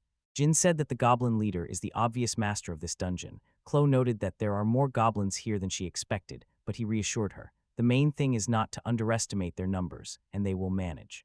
As soon as the leader quickly snapped his fingers, the nearby horde of goblins, as one, instantly rushed at the two. Chloe gathered herself and decisively went on the counterattack. Suddenly she realized that these goblins were much more coordinated than those on the shallow levels. The leader of the goblins watched them intently. But Jin pulled himself together and released wind magic to instantly deal with all the goblins swirling around Chloe. The goblin mages unleashed a multitude of fireballs at her. But she dodged all these threats with amazing ease and destroyed every single one without exception. As the goblins rapidly decreased in number, the few that remained barely dared to even stand before them. With a sudden but successful move, the monster leader grabbed those frightened goblins and immediately began killing them one by one. The weak are eliminated here, but Liber survived such a select. It seemed the goblin leader was absorbing the power of other monsters, and now the creature, strengthened by the new power. Waiting for the moment to attack and feed, the beast Jin successfully dodged and jumped on it. They made remarks, even if it goes mad, it's still just a goblin. Wasting no time, he swiftly released flames, using enhanced fire magic, and struck the monster with a full, devastating foresight. When the monster stepped on the ground and rushed wildly, illuminated by fire, Chloe could not contain his admiration for its incredible strength and skill. Confidently demonstrating his power, Jin said that this was just basic fire anyone could learn, and then suggested going to collect their rewards for the clearance. In the game, usually proof of conquest and random rewards were given for dungeon completion. Chloe literally shone when he saw what was in the chest. And as soon as Jen opened it, their eyes. She lit up seeing the elemental magic skill book and could not contain her joy. Such a thing was extremely rare to obtain. Meanwhile, Jin suggested returning to the guild and celebrating their success. Attention shifted to the guild house, where Fine simply could not believe her ears. What these two were saying seemed incredible to her. Not fully trusting them, she doubted again whether they really cleared that dungeon in just half a day. Jin replied that it was surprisingly easy and showed her the quest completion proof. She carefully examined the item through a magnifying glass and said that the boss was the goblin chief, who could only be defeated by silver rank adventurers. She asked again if the two of them defeated him together, but Clover revealed that Jin defeated him alone, leaving him for last. Fine was completely stunned. then congratulated both of them on successfully completing the dungeon. But as soon as they began to head to the celebration, Find immediately stopped Jin and he inquired whether he would find some time later. This made Jin feel extremely uneasy. Find later complained that she was not quite comfortable because of his impressive exploits, effectively shifting all the responsibility onto Jin. With a sharp expression, she said that he stood out a bit too much, saving Chloe from danger, completing the task in a day, and even conquering the dungeon in just half a day. She admitted that reports had come in. He also helped people in that dungeon, and Jin instantly realized it was about those adventurers she had met there earlier. Find him and tell him that the guild master called him. Ryuya thought to himself, could even such a vile skill be sanctified by the church? Libra says that he is In the game, the guild master was known for her cool demeanor, but surprisingly playful and wildly popular, and he was not supposed to meet her according to the plot. Suddenly, a figure appeared right behind him and said that Jin looked much younger than she expected. Exchanging light greetings, she introduced herself. I am Sector Shukalos, guild master of the Adventurers Guild in the royal capital. But Jin did not even dare to turn around and look her in the eyes. Not noticing her sudden appearance, he called himself a novice adventurer, although he had no idea what to do in this situation. As soon as Jin realized that Asuka should not be in the royal capital at this point in the story, he quickly claimed that he heard she had gone on some distant job. Asuka, with a barely noticeable smile in her voice, said that he knew too much for a simple novice. She explained that she had heard about the amazing traveler from Fane and simply could not resist. As soon as she finished her business, she rushed back. She gently placed her hands on his shoulder, and he immediately became nervous. She suggested finding a quiet place for a pleasant conversation, but Jin couldn't shake the thought that any communication with her would inevitably raise a bunch of red flags. Since he was one of the wanted targets in the game, hero of the Sacred Sword and the 7 Battle Maidens, Jin tried to justify himself by saying he felt a little unwell. But because of the guild master's grip, it was already too late to fall asleep. Asuka waved her hand and pulled him to her private room, and he desperately begged her to just forget about him after that brief conversation. Meanwhile, Asuka giggled and noted that he was babbling some strange things, which only made her more interested. Soon they cozily settled in the room, where Asuka asked if he was trying to avoid her because of his noble status. Jennifer earned money, all the while thinking that she had really conducted her previous research exactly as he expected. She did not let him go, persistently questioned where he learned such impressive magic and refined swordsmanship, assuring that she had never met anyone with such unique skills. Jin definitely asked how much she knew about him, but she did not give a direct answer, only smiled and said that maybe she knew everything about him. Jin later admitted that he did have an innate talent, and only his late mother knew his true power, had told no one else about it. She teasingly remarked that he did not need to reveal all his cards yet, then quickly sat down next to him and sincerely added that she had truly never met anyone as interesting as him. She gently stroked his head, and he, unable to hold back, begged, trying to squeeze out, "It's okay." Silently thanking her for the help, Find instantly intervened and stood between them, firmly asking Asuka not to put Gent in such an awkward position. Asuka initially tried to resist, but as soon as her gaze fell on the popular Fane frying pan, she instantly surrendered. Jin whispered that Asuka was strangely compliant, but she leaned in and quietly whispered that a good woman becomes truly terrifying when angered. Jen could not resist, she agreed. He is happy finally able to get the strongest skill he had been waiting for. Could such a powerful force... Find Kaldashuk let them finish what was left undone. Jen quietly thanked Fane for intervening and saving him from the guild leader. The scene changed to a quiet, deserted area where Jen and Chloe were gathering their last belongings. Jin quickly threw the loot into the inventory portal and noticed that it could now be used for the test to advance to the bronze class, and Khlo readily agreed. She was eager to return to the guild and report everything to Fane. Returning to the guild, find and thoroughly check their mission report, then immediately start testing for the bronze class. Chloe noted that they focused on gathering and completing many tasks and managed to do everything in just 3 days. However, Fane noticed that Jen did not look too excited about the idea of challenging the bronze class so soon. He replied that, although he was glad, he did not want to stand out too much by rising through the ranks too quickly, but Fane cut in, saying that staying too long at the current rank would inevitably make him even more noticeable. She told him that Shuga had already issued a strict order to keep silent about him, and Jin realized, although everything happened earlier than she expected, the rank promotion turned out to be a more convenient path. He thought that even if something unexpected happened, adventurers of bronze level and above freely travel between countries and cities, so there was no point in refusing if the guild master herself was protecting his data. Besides, he inquired whether Chloe could also undergo the trial in their team and earn the degree without any complaints. She promptly explained that it was a practical one-on-one test, and that, since Shlo had more experience than Jin, the evaluation would start with him. Jin understood the essence, wished Chloe all the best, and jokingly called her the elder. Chloe replied with a smile that here he was rather the elder. Jin dared to add that at the bronze class Chloe would only meet the silver class examiner, but Fine interrupted them with sad news. It turned out that their real opponent was a golden class adventurer. When Jin asked about the nature of the opponent, she explained that they were formidable swordsmen. With a touch of magic, they preferred speed and refined skill more than brute strength. His face instantly twisted with anxiety when he asked if she meant Elsa, but Fine objected, explaining that Elsa rarely shows her powerful abilities in front of people.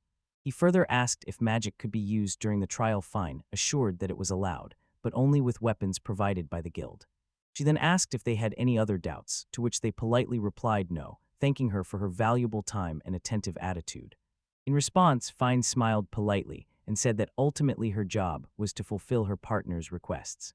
Soon they reached the battle arena, and Jin could not believe his eyes. The trial ground was located right beneath the guild.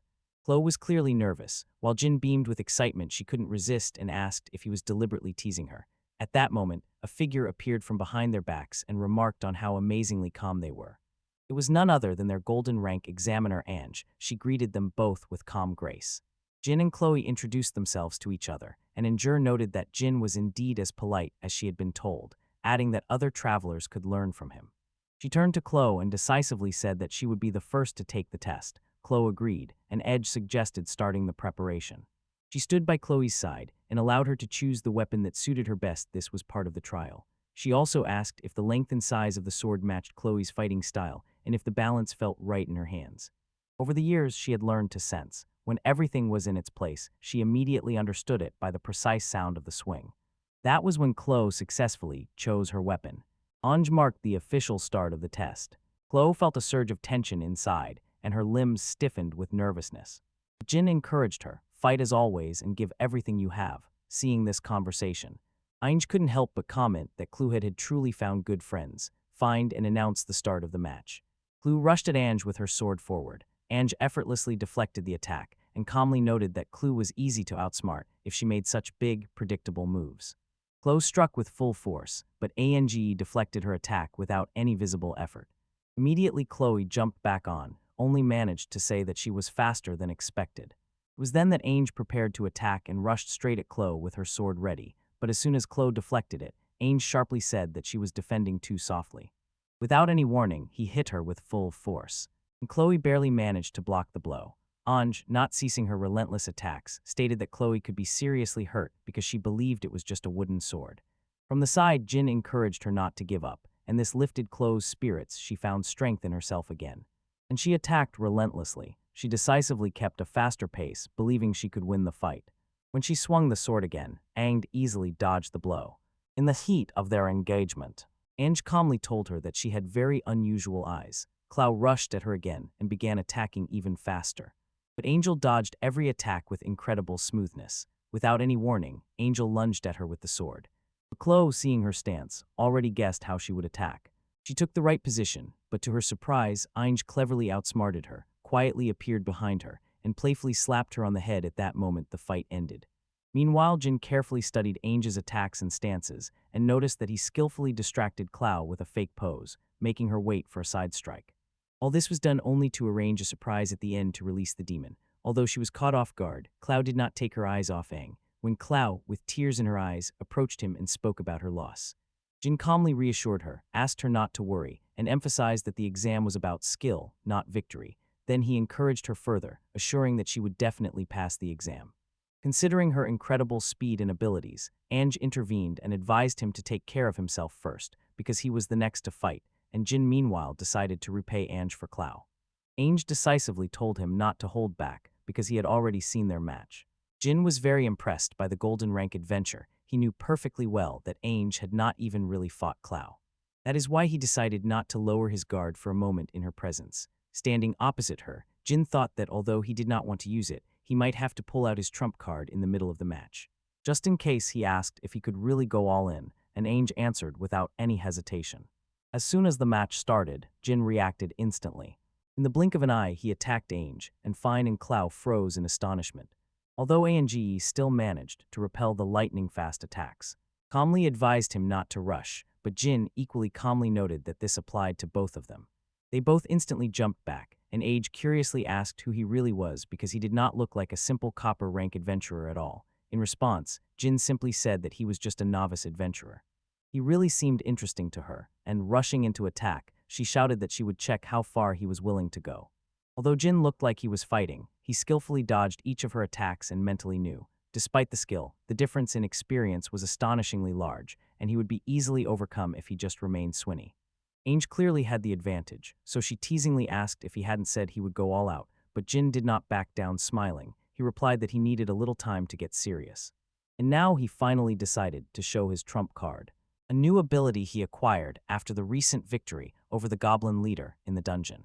If he had to throw this against her, he decided to give everything without reserve. He immediately took a deep breath and activated his skill, Bodhi. The surge of power stunned everyone, and even she herself stood with a confident smile. He thanked Anne for waiting for him and assured that now he would truly give his all. Anges snorted, "I have so much confidence that I can be truly audacious." Meanwhile, Jin suddenly changed stance, overwhelmed by the desire to test the true power of his new skill. Jin sharply swung his sword to test the new surge of power raging within him. And instantly he met Angel's gaze, and it was a murky confidence. And they both rushed towards each other. Their swords clanged across the entire trial field, and she immediately realized his speed and strength had increased many times. She also understood that it would be the end for her if she. They turned out to be even a bit careless, but she giggled and noted that it seemed their sparring had already gone beyond a simple trial. He inquired in response whether she also was not going to make it easier for him and whether she was hiding a few tricks up her sleeve, but she assured him that he did not need to worry about either victory or defeat. But Jin snorted at her remark and called it a funny joke. Angel immediately prepared and simultaneously activated a series of her skills: magical enhancement, light magic, and illusion mirage. In the blink of an eye, her silhouette blurred, she completely dissolved into the air, leaving the spectators stunned. Seeing this, Jin pulled himself together, realizing that she could not just suddenly disappear like that. He decided not to trust his eyes, but to sense the magic with his enhanced senses. He instantly activated his magic sense and located Ange, who, ready to attack, stood right behind his back. She appeared ready to strike, but Jin outsmarted her, suddenly disappeared from her field of vision, and in a moment appeared right behind her. Catching her completely off guard, Jin instantly swung his sword, but instead of striking, he gently touched her and declared himself the winner with a triumphant smile. Ainge shook her head in disbelief. He not only saw through her trump card but also yielded to her, and she even called him an incredible boy. Chloe shouted joyfully and celebrated his partner's victory. Ainge sadly said that although it was unfortunate, the exam was already over, then warmly congratulated them both on their promotion and proudly announced that Jin and Chloe were now bronze level. At first, when she was jokingly asked to check, she disagreed with the results, but then with a joyful sparkle in her voice said that it was a decisive exam, and she would not object to any part of it. In a moment, the Tavern fire dragon buzzed with celebrations. Everyone rejoiced at Chloe and Jin's well-deserved promotion, and Ricardo told that when Jin first came, he just saw him as some random guy, but before he could add anything, Jin asked not to dig into details and to start summing up. Ricardo, admitting that he was not used to such things, generously congratulated Jin and Khlo on their promotion to bronze rank, and everyone joyfully shouted together, raising their glasses to their victory. Cynthia, who was also at the celebration, smiled and said that her eyes did not deceive her. Jin was exactly as when she first saw him, then quietly added that she had a few new things and subtly hinted that he should buy something for the occasion. Jin's friends were clearly surprised to see a beautiful elf among his acquaintances. At that moment, Ulza intervened and asked Jin if she could really join their celebration, and Jin agreed, explaining that she wanted to hear about their move during the exam. Elsa jokingly and teasingly offered to teach him this in her room, and added that she would cast a special spell just for him, burning with rage. Fine appeared with a frying pan in her hands, and decisively began to drive Elsa away from him. Asuka asked how it was to cross swords with an adventurer of the golden rank, and Jin replied that he was glad to have the skills of Bodian handsmen. Moreover, he admitted that the fight was decided more by combat experience than basic abilities, and although he managed to tame Anges magic, he was not entirely satisfied with his own feat. To his surprise, Sukkaz suddenly leaned towards him. He asked with a barely tense, slightly piercing look if he had any other problems. However, suddenly a wave of overwhelming pressure surged over him. He eventually realized that he would have to defeat such formidable opponents as she was, but shifting the conversation, Jin slyly mentioned that he wanted to introduce her to his elf Cynthia, who was eager to show her a few new things. Cynthia took advantage of the moment and showed a new magic wand. It stored magic and recharged their supplies every time they were depleted, and Asuka looked extremely interested. And when they got into conversation, Jin noticed the right moment and dashed away from there. Instead, Chloe responded, and they both raised their glasses to their promotion to Heart One. At that very moment, she asked if she really fought well against Ange, and Jin assured her that she moved better than you imagined. Immediately, Angel arrives at the scene and encourages Claude, believe in yourself. She added that these people physically have no equals among other races, and she believed that Chloe had some special gift. Chloe looked a bit embarrassed, so Angeline leaned towards her and politely explained she meant her eyes. She kindly approached and stroked her head, advised her to strengthen her gaze to truly enrich her adventurous life. Jin silently praised Ange's cleverness. He knew that Chloe was famous for her exceptionally sharp vision in the game, and her moves during the exam clearly went beyond the initial conditions. Jen recalled that in the first half of the fight, Chloe simply reacted to movements, and in the second half anticipated them faster than she could even see. As if she could look into the future, it was then that Jin said he believed Chloe would become an incredible traveler, and these words clearly pleased her. And just then Ricardo appeared with appetizing dishes and advised them to simply enjoy the celebration instead of obsessing over the exam. But Jin thought to himself, it was better to remain at the copper rank, for now too rapid fame could disrupt the course of history. Find also approached, greeting him and enthusiastically praising the incredible skills he was to demonstrate that day. Jin thanked him and said he would now enjoy the food and relax. She asked if he would be free later, and he calmly, as if it were meant to be, replied that eating and resting were also important matters for adventures. Suddenly Asuka appeared and offered to take everything upon herself instead of fine. Then she confessed that she had a special request only for the two of them and said the decision was theirs. Jin immediately felt a sinister premonition and refused without hesitation, but Asuka ignored his answer and asked again if they would accept the request, and only then did he finally realize that they really had no other choice. She began to insistently explain. They had to report their meetings to some important person, and added that due to connections with the guild, refusal was impossible. Hearing this, Jin held his breath and thought, if even the guild leader cannot refuse, then the request comes from a much higher person. If it is just a minor noble, it can still be endured, but if it is a royal figure, then this could radically change the entire history. With a crumb of hope, Jin inquired if they really weren't truly royal. But the resolute expression on Asuka's face instantly shattered all his last hopes. She even said that their client was none other than Alice von Durald, the princess of this country herself, and Jin, upon hearing this, immediately understood. If they dared to refuse, it would be the end for them. He asked with surprise why the princess asked specifically them if she had never seen them before. Asuka explained that perhaps Her Royal Highness simply wants to learn about the outside world from peers who are travelers. Moreover, Asuka admitted that she had no idea why Jin was chosen for this, and also asked if he had recently caused some kind of scene. Without hesitation, he said that indeed he had recalling two separate situations when he dealt with that hooligan on the street. Asuka apologized to him in advance and asked him to somehow resolve it. She insists that the guild will disappear by morning if she dares to refuse. Jin complains that from the very beginning they have been given something suspicious. He notes that the guild master would never come to a simple copper trial. Meanwhile, Asuka laughed at his comment and added that the fact he was sent as the fastest promotion in history amused her greatly. At that moment he turned to Clay and said that this request seemed too suspicious, and also asked if she was really ready to participate in it. Clay initially looked a bit skeptical about this suspicious special request. Her hesitation soon disappeared when Asuka assured her that it was a simple matter completely without danger and without any further suspicions. Everyone raised their glasses again, celebrating their first special request. The next morning Jin and Chloe arrived at the Exiled massive castle of the princess. Both were stunned to see such a gigantic structure. She asked if they really intended to enter and speak with the princess herself. Meanwhile, he thought that any dream from the game's plot could correct their path, and firmly decided to fulfill this request, no matter what. The estate guards escorted Jin and Chloe through narrow corridors to Princess Fire's private room, and Chloe's hand trembled at the very thought of meeting the capital's princess. Jin admitted that he himself was on the edge, and she quietly said that she just wanted to hear that everything would be all right. But Jin's nervousness did not stem from proximity, it had a completely different source. Besides the hero and the ladies, the game's plot included several truly key characters. Princess Fireys was among them, a key figure, playing an important role as a saint.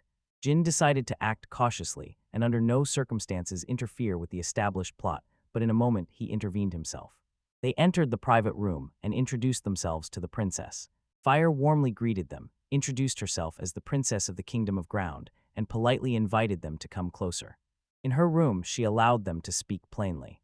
On the other hand, the anxiety read in her body language gripped her. The tension was felt in every muscle. Just then, the lights seemed to push to go straight to the main topic, and hearing this, Jin asked for confirmation, asking if the request was not just to hear about their adventures.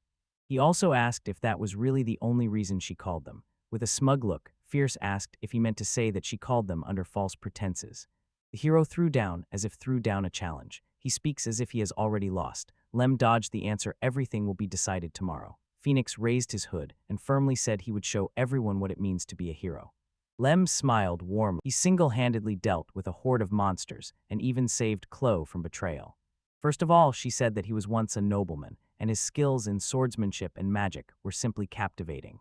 Despite the fact that he seemed to have no formal training, Jin broke out in a cold sweat upon hearing about all his antics straight from the princess herself, and asked if that was all she knew about him. Fire admitted that although Chloe was also quite interesting, there were so many fascinating stories about Jin alone that he wondered if even more secrets were hidden beneath his calm facial expression. At that very moment, Fire's story flashed brightly in his mind. Bored from a long life behind the stone walls of the castle, she was an eccentric princess known for gathering and healing people, both those with tragic pasts and those who committed cruel acts. Jin's thoughts were tangled. He could not understand how he could have forgotten something so important. Captivated by his obvious reaction, she mockingly asked if it was too hot for him in the room. Despite his anxiety, Jin did notice that the royal family undoubtedly had access to such detailed information. However, Fire admitted that although his noble origin was indeed easy to obtain, his adventures were extremely difficult to uncover, and information about him leaked slowly, drop by drop, even through the guild. One thing truly caught her attention: his abilities. She then asked how he managed to acquire such refined power in such aspects. He was pushed away by the Largenius family, and for 12 years he lived in lonely isolation. She even said that his skills were better than those of her own guards. This made Jin understand why those same guards had been so vigilant before. With a seemingly calm expression, he told her that she overestimated him too much. Meanwhile, Fierce admitted that, although she had many objections she wanted to challenge, for now she would not press. It was then that an awkward silence fell in the room before.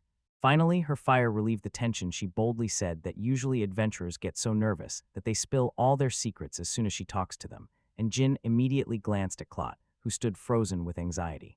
He asked if Theros was hinting at her, and then honestly admitted that he himself was nervous. But a distrustful smile broke out on her lips when she said that they would meet again. A confused Jin asked her to repeat, then suddenly pressed his hand to his mouth, not believing he had let it slip. Seeing his reaction, she asked why he was so dissatisfied, but he hurriedly explained that it was not so, and then she coldly replied that she had definitely noted it in the application. And she would like to hear more of his stories, and when Jin seemed a little reluctant, Fear shimmered with delight, and explained that she would never let him go at any price, because the talent that can entertain her is truly rare. She assured him that she would preserve their moments together, but he could not get rid of the thought that he had once again attracted a dangerous person. Jin thought even more deeply. Why was it always him who attracted the attention of problematic characters, especially when he tried so hard to step away from the main plot? He sighed heavily, but the lights only chuckled at his pitiful expression and indifferently said that his worried look truly pleased her, while he inwardly begged her to stop this dreadful behavior. He cast a barely noticeable glance at Chloe, and realizing that she had nothing to do with it, asked if they could finally talk about their adventure. Fire gladly agreed and suggested discussing it over dinner. On the other hand, Jin couldn't help but think that this perfectly matched Fierce's image, the princess, who passionately longed to see the world beyond the palace. But when the hero appeared and the battle with the Demon King erupted, she had to join him as a saint. Camilla bowed before Lem and said that everyone here believed in him. He put on a mask and said, "Excellent." At that moment, the phoenix. Soon she froze when Fire said that she too would live to hear her stories, and Jin silently encouraged Chloe to hold on until the work was finished. Suddenly, they came upon a formidable figure. Jin's face twisted in horror as he recognized. It was Rifondas, Fire's father and the king of the royal capital. Soon everyone sat at the dining table, and she frowned seeing delicious dishes laid out before her. Jin said it was also a great honor for him to be there with them. Rufonder encouraged them to eat heartily as a true adventurer should. Chloe gladly thanked him and politely addressed him as Sir. Hearing this, Jin turned pale. It turned out that Cloud did not know the true identity of that man, but before he could tell her, Roofunder intervened and asked how their conversation went, to which Fierce replied that they had a wonderful time. Then they called him father, and this completely stunned Chloe as they all sat at the dining table. Chloe's body trembled with anxiety and asked how they ended up in such a situation. Jin replied that it was all because of the fire. Meanwhile, Fierce, chewing, remarked that unexpected twists are just part of the adventure. Rufandras thanked them both for telling his daughter such enchanting stories, and Chloe nervously, awkwardly giggled. But Jin calmly explained that it was only his duty, and with a sense of honor accepted the king's high praise. Rufander just laughed and said there was no need for such solemnity. These were the words of a father, not a king. Risking everything, Jin asked if he was really allowed to address a common person like that. He froze for a moment, then asked if Jin really meant it that way, and assured him that he was watching every move closely. Hearing this, Jin shuddered inside from the strange, troubling traits in the father and daughter, but to hide his anxiety, he said he usually forgets unpleasant memories. Immediately, Tirist offered to refresh his memory, said she had heard rumors that he broke off the engagement and was expelled from the family, and with interest asked him to tell everything in detail. But Jin silently suppressed his outbursts and refused to say more.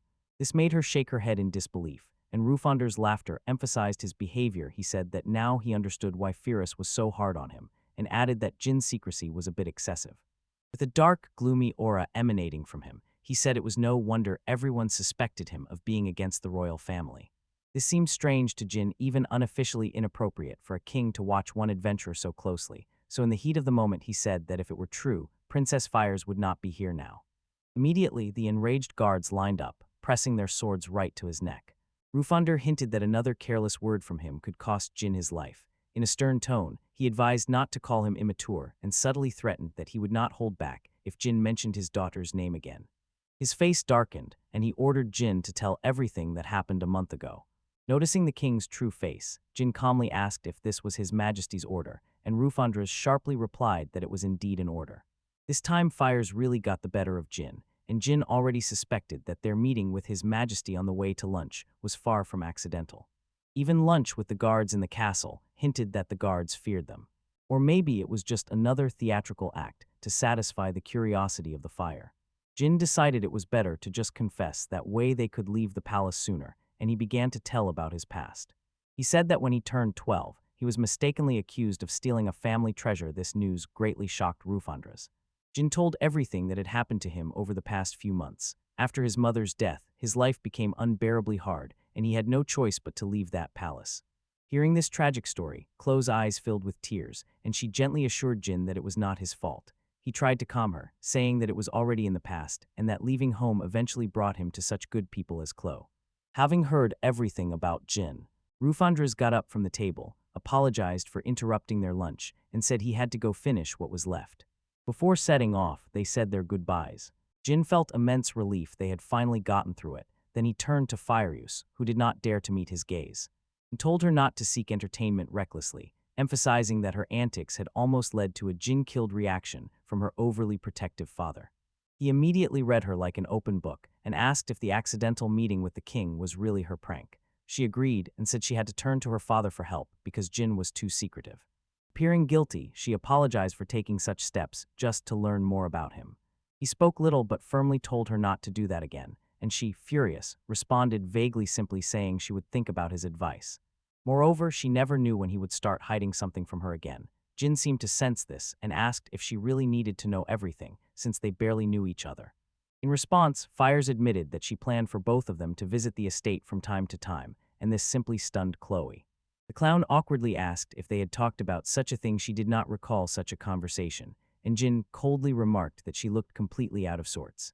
But he told Firius that they could simply refuse her offer, but she calmly replied that instead she would come to visit them herself. But she could not go alone. Her soldiers went with her, and her overly protective father was always nearby. A wave of stress overwhelmed Jin. He grabbed his head in despair, wondering why such problematic characters kept clinging to him, since he had planned to go to a completely different place unrelated to this story once he had saved enough. Instead, she quietly giggled at his miserable situation and said that seeing him in trouble warmed her heart. He had no choice. He agreed, and asked her not to come when they were swamped with orders. Fire explained if she called him every day, there would be no news from it, so the smartest thing was to call him only when he achieved something or when she had a free moment. Hearing this, Chloe couldn't help but ask with a confused expression on her face as expected. The girl stepped back, and the man kept saying that more than anything in the world, he hated sleeping because he was afraid that while he slept something interesting might happen, and he would be sorry to miss it. So hearing this, Nora quickly jumped away from the head. But still, Klaus said that she was just an ordinary girl. In the guild, noticing their completely exhausted faces, Fine anxiously asked how they were feeling. Jin tiredly explained that he had just talked a little with the princess. Cynthia quickly pulled out her restorative magical candy and handed it to him to give him strength. Fine remarked that the royal family was truly talented, although some of its members had an overly rich imagination. Jin said he did not expect the king to appear so suddenly. To this, Fine said that Rufandres was passionately devoted to his children and ultimately was just worried about his daughter, and Chloe couldn't help but add that his life was simply unbearably stressful. Moreover, Jin admitted that he had already carried the fire before and asked Fine to space the pauses a little more next time. All right, she agreed, smiling softly and assuring him that she would handle it herself.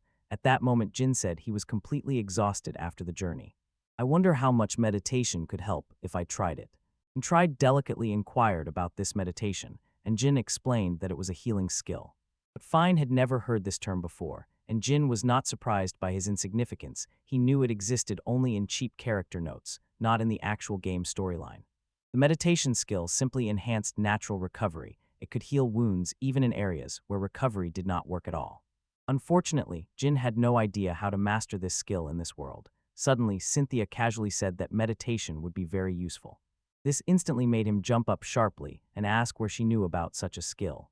Suddenly she was enlightened, and she told Jin that she even knew how to obtain it. She also added that it was a bit expensive, and Jin, raising an eyebrow in surprise, asked why Cynthia was even in the guild. She calmly replied that she had only come to deliver goods, nothing more, just to earn money. She mockingly said that she had actually found an even bigger fish to fry. Jen hesitantly pulled one coin from the pouch and asked how much he needed to pay. But she suddenly snatched a whole pouch from him and exclaimed that it was a huge discount for him. And instead, he just had to thank her. Only then did Jin finally realize this really was a cheat skill. Later that night, he reached his room and flopped onto the bunk, completely exhausted. He believed that meditation was a special skill that even heroes sometimes possessed. He opened the status panel and froze in amazement. The level jumped immediately by 2 in just a month, all thanks to his ability to accelerate growth and her hidden settings. Moreover, he thought that Cynthia had so kindly shared a valuable skill with him, so he immediately decided to master it before he got caught. Acquiring it was not difficult at all. He just had to carefully combine his magic with nature, calm the mind, sharpen the senses, and feel its essence through the skin when he activated his senses and gently spread them throughout the entire tavern. He instantly noticed an unknown figure lurking right outside the door of his room. He immediately demanded the stranger's name and prepared to act. He promised to protect and warned fiercely that he would not hold back if they refused to show themselves. Suddenly, the gates creaked and opened. Suddenly, a noticeable older figure appeared, introducing himself as Zeph. Jin couldn't help but think about him, how amazing he was. Zeph hoped that from then on they would get acquainted. Jin called him by his full name, Zeph von Rilles, and directly asked why someone from the royal service was visiting him. Zeph was truly surprised that Jin knew about him. But Jin did not waste time. He immediately asked if he had interested Fierce, and if Fierce had sent Zeph to bring him. He added that it was clearly not just because of the princess's interest, it must be a secret mission from the king himself. Zeph stood out among all who served the royal family. Publicade Rufandres was a skilled minister of Burdis. But in reality, the one who discreetly supported the king was Zeph van Rilles, cold-blooded, composed, and always calm. He conducted all secret operations alone. With a fierce expression, Jin asked if he had come here to kill him. However, Zeph froze for a few minutes. He was silent for a moment, then advised Jin to learn a couple of tricks. Jin sarcastically thanked him for the advice. But Zeph apologized once again, saying he probably overdid it a bit, and finally admitted he had come just to ask a few questions. He explained that as soon as Jen and Chloe returned, Rufandres asked him to investigate the Larginia family. Jin froze with surprise upon learning that the king was investigating not him, but his family. He inquired what Rufandre planned regarding the Larginia family. To this, Zephyr replied that everything would depend on what Jin said. Moreover, he admitted that Rufandres did not even rule out the option of taking them apart, and Jin was simply frozen in shock. Because he was not at all like the original game world. In the game, the Larginia family was only warned for bullying Jen, or they were not disbanded at all. But Jin decided to seize this unexpected opportunity after all, if he deviated from the main storyline, there would be fewer paths into darkness. Under Zeph's pressure, Jin agreed to help, and Zeph at the same time asked him to tell everything he knew about the Largenia family. Real sometimes, looking at Ambinian's appearance, almost forgets that she is a spirit who can cause a natural disaster and instantly. This seemed too alarming to Zeph, but the fact that the Largenia family used poison was revealed only by the reincarnated Jin. Even the main character in the game did not know this, so Jen believed that revealing this important truth would significantly change the course of events. There was a possibility that the Largenia family would simply disappear even before the story itself unfolded. At that moment, Zeph asked if Jin was 100% sure that his story was true, adding that a mistake here would not be tolerated. Jin was absolutely certain of the truth. Taking a suspicious-looking potion from his inventory, he stated that it was related to the poison his mother was forced to take, and added that although they had already dealt with her body, this potion might still contain important clues. Zeph jumped up when he saw that Jin had such a key item and asked if he could keep it as evidence. Jin replied that he showed it exactly for that purpose. Zeph put the evidence in his inventory and assured that he would definitely return another day to report on it. Jin was sure this would turn the whole course of the game upside down, and Zeph suggested continuing the conversation. Soon, when Jin told him everything he knew about the Largenia family, Zeph began to act on his advice and warmly thanked him for the significant cooperation. But before leaving completely, Zeph froze for a moment. Before anyone could ask why Jin could have given him such important evidence, the question caught Jin by surprise, and he immediately began to make up excuses. Jin just wanted to survive, even if it meant changing the original plot, but he could not say this aloud in front of him, so in a moment of impulse, he decisively stated that he just wanted to avenge his mother. Hearing this, Zeph firmly placed his hand on his shoulder. With a reassuring smile, he assured that he would find the culprit, no matter what happened. Jin thanked him and realized that this character was incredibly valuable, a powerful ally on his side. Jin's mother was poisoned even before he remembered his past, so at that moment he could not sincerely feel great sorrow. In fact, his anger at Largenia for their indifferent behavior was much stronger. Jin thought if only his mother had survived, perhaps that Jin from the game would not have fallen into darkness. Given his feelings, it was no wonder that the Largenia family could now end up in ruins. It was then that Zeph added that a request unrelated to this matter might come to him through the guild, but Jin could not shake a very bad premonition. Zeph stubbornly asked him to reconsider and said directly that he was asking him personally. He added that when the fire in her heart ignites the plan, even wild horses will not drag her away from it. He admitted that even Rufandras did not sleep at night because of his daughter, and that his job was to settle everything behind the scenes with adventures. Having said this, Zeph shook his hand and left. The next morning, when Jen and Chloe approached the registration desk, Fine immediately bowed low before them and sincerely apologized. Then she confessed. Ashuka agreed to the royal request while Fine was absent. Clow panicked, desperately asking what they should do, but Jen calmly suggested at least first to hear the details of the request. They were assigned to escort the princess, and Jin immediately asked himself if there was any room for error that could threaten her safety. Fine replied that there would be no problems as long as they stayed within the castle walls, but in the dungeons, the soldiers would not be able to accompany her, because the escort had to constantly warm himself by the fire due to the window. Moreover, Fine revealed that the escort task would have to be performed right on the academy grounds. As soon as she heard these words, Jen's face instantly turned pale. But Bella fell in an honest duel, exposing her defense and receiving a severe wound. She said that in a one-on-one fight, the chance of victory is greater than in a chaotic brawl of everyone against everyone. Constantly warm himself by the fire. The academy meant a place for learning, but Jin admitted he was not very good at studying, and he had the same problem with clothes. She was completely panicked and asked, "All right, so what should I do?" Later that night, as he was returning to the tavern, Jin couldn't shake the feeling that something was wrong. The more he tried to deviate from the original story, the stronger it pulled him back. He thought that if this continued, he would inevitably end up on a dark path, and imagined what would happen if he completely left this city. Suddenly, a commotion arose from a nearby alley, and he immediately rushed there, only to come across a suspicious man in a hood forcibly dragging a girl. Without hesitation for a moment, Jin lunged at the man and, swinging his sword, launched an attack. But could that figure instantly and effortlessly repel the attack? Jin persistently asked what he intended to do with the girl, but the man cut him off with a counter-question. "What do you think? Am I suddenly doing something?" At the same time, both jumped back, and the man noted that although Jin looked like an adventurer, he was terribly mistaken about the true state of affairs. Jin responded hotly that he was clearly a kidnapper of girls. All this time, he thought the man was much stronger than he initially seemed, but the man sharply reproached him for calling him a kidnapper. But Jin paid no attention to his words and charged into attack, resolutely trying to buy at least a little time for the girl to escape. But that man easily dodged every strike of his as if it were a game. Jin did not give up and activated his wind spell, enhanced by magic, and instantly rushed at the man, but he, moving with fluid motions, easily dodged the wind attack. And named Jin's magical skill impressive. Jin was silent with surprise his perfectly timed spell was so easily repelled. Suddenly, guards ran to the scene and shouted at everyone to stop. Relieved, Jin immediately ordered them to detain the kidnapper. But to his surprise, the guards rushed straight to the girl, and Jin froze, unable to utter a word at this strange turn of events. But he simply could not believe his eyes when the guards thanked the man and revealed that the girl was a notorious thief who had long been causing them trouble. When the guards left, Jin hurriedly approached the man, bowed his head low, and sincerely apologized for misjudging him. But the mysterious man patted him on the shoulder and reassured him, "Don't dwell on it, everything is already settled." He also said that he enjoyed their brief fight, believed they would meet again someday, and suggested that Jin show him his true strength when the time comes. When the man left, Jin thought, even not at full strength, he was so strong that he could not imagine how he could defeat him, and now he was even more tormented by curiosity. Who was this man really? The next morning at the academy, the fire warmly welcomed Jin and Chloe.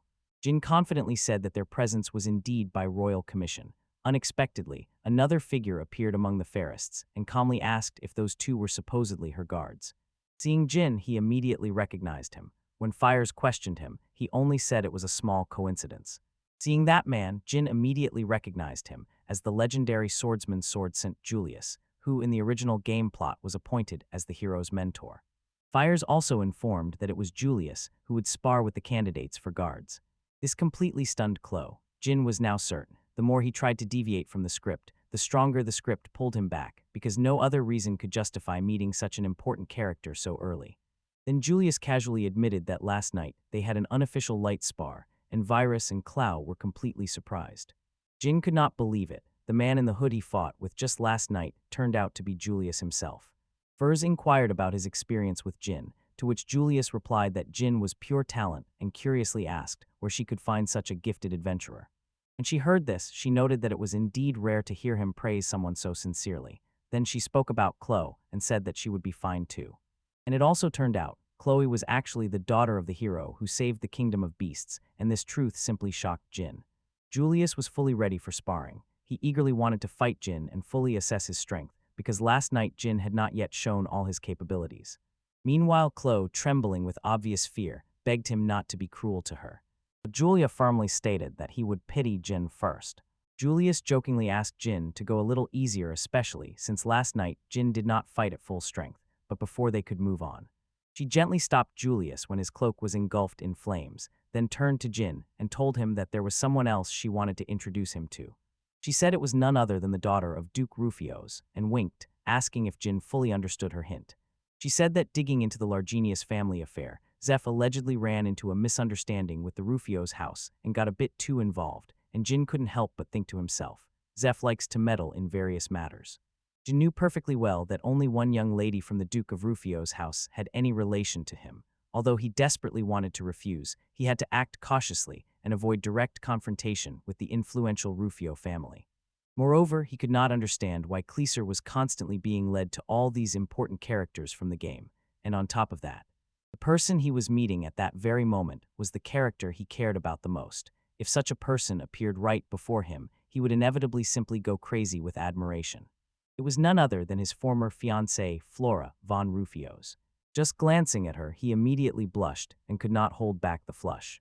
Flora's father was also in the room, and Jin instinctively greeted him and addressed him as father-in-law, and the Duke immediately indignantly called Jin foolish for addressing him that way after breaking off the engagement without a word.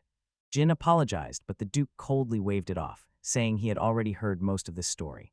But he said he would not calm down until he heard the whole truth from Jin himself. Moreover, he expressed deep sorrow. His heart ached for Flora. At that moment, Jin broke the tense silence between him and Flora, saying that they were meeting face to face for the first time, which surprised Flora since they were engaged. With despair on her face, she begged him to tell what really happened in the Largenius family, because she herself wanted to know the whole truth. Jin warned that the story would be long, but Flora was ready to listen to every word. After some time, Jin opened up before both of them. He sincerely told how his family kicked him out because he decided to become an adventurer. Flora's father slapped his hand on his head and said indignantly that he would never have thought that something like this could happen in such a respected family. He could not believe that he had been so blind to the truth about the Largenius family. But Jin said it was all his fault. He never properly explained and insisted that he was fine. But Flora's father complained that he himself had his flaws, admitting that he trusted the bride's origin too much and did not even bother to meet Jin. He said he should have noticed the strangeness in the Largenius family if he had met Jin even once. He later apologized to Jin, but Jin was confused and waved his hand, saying it was not necessary at all. With a sad expression, Flora apologized, admitting that she was to blame for noticing nothing, and added another apology for not being able to reach him, and for not being able to be with her fiancé when he needed it most. Nervously and hastily, Jin asked her not to apologize, adding that his engagement to someone in such a mess seemed to have only brought trouble. But smiling, he admitted that he actually really liked living as a commoner and going on adventures to various special places. But his words met the burning gaze of her father, who sharply asked if Jin was glad to be freed from the engagement to Flora, and panic suddenly overwhelmed him as he desperately tried to explain that this was not what he meant at all. Crying, she looked down and asked, "Does Jin really think so little of her?" But he tried to explain that he meant, now he was a commoner, not an aristocrat like her. She quietly leaned toward him and asked if there was really only status between them. Jin uncertainly confirmed it. Her father's face twisted into a sly smile. He saw that the pursuers had cornered him, and he was now completely confused in this chaos. Jin calmly suggested leaving the past behind and thinking about the coming future. The idea of creating a special slug that could easily destroy hordes of the living dead. With a slight glimmer of hope, Flora asked if they could meet again, while Jin thought that although getting closer to important characters was dangerous in itself, he could not let his beloved heroine worry more than she already did. Without hesitation for a moment, he agreed. On the other side of the academy territory, Julius and Clow were having a heated sparring match when Jin appeared and ran into the fire mages. She told him that it seemed their quarrel was about to end and asked how his conversation went. Jin responded with a victorious smile, implying there was nothing to worry about, and Fireuse was clearly glad everything went smoothly. On the other hand, Julius cleverly dodged the last clothing attack and successfully cornered her. Fires finished the match, and praise poured in for her fantastic moves. Clow, head bowed and in disbelief, muttered that she couldn't even land a single hit, and Jin quickly cheered her up. It was incredible in itself that you even dared to challenge the Sword Saint. Julius also got involved and said that Jin was absolutely right and that he could fully trust her to protect the princess. Then he announced that it was now Jin's turn to fight him, emphasizing that they had already warmed up together before. Jin met his remark with the same confident smirk and immediately prepared for battle. When the fight began, Julius instantly rushed at Jin, striking with his sword with uncontrollable fury, but when Jin successfully parried this fierce attack, Julius called him impulsive and admitted that he intended to blow him up immediately, but Jin sarcastically replied that it was very unfortunate. And then Jin instantly jumped back, but Julius wrapped his sword in exquisite magic. He swung the blade and released a powerful gust of air that hit Jin with considerable force. Jin was quite taken aback, seeing such spectacular sorcery. But Julius did not give him a moment's respite, relentlessly attacking mercilessly. He said that this was just a continuation of last night and suggested not to spare each other. Although Jin was not used to retreating, he instantly activated fire magic and created a huge ball of flame to throw it towards Julius. But Julius dodged with incredible ease and praised Jin for such advanced techniques, and Jin replied that magic came to him better than swords. When their blades clashed, a dull clang echoed over the academy courtyard. Jin asked if he was pretending to be a guard. Julius quietly snorted and confirmed that Jin was indeed the perfect candidate.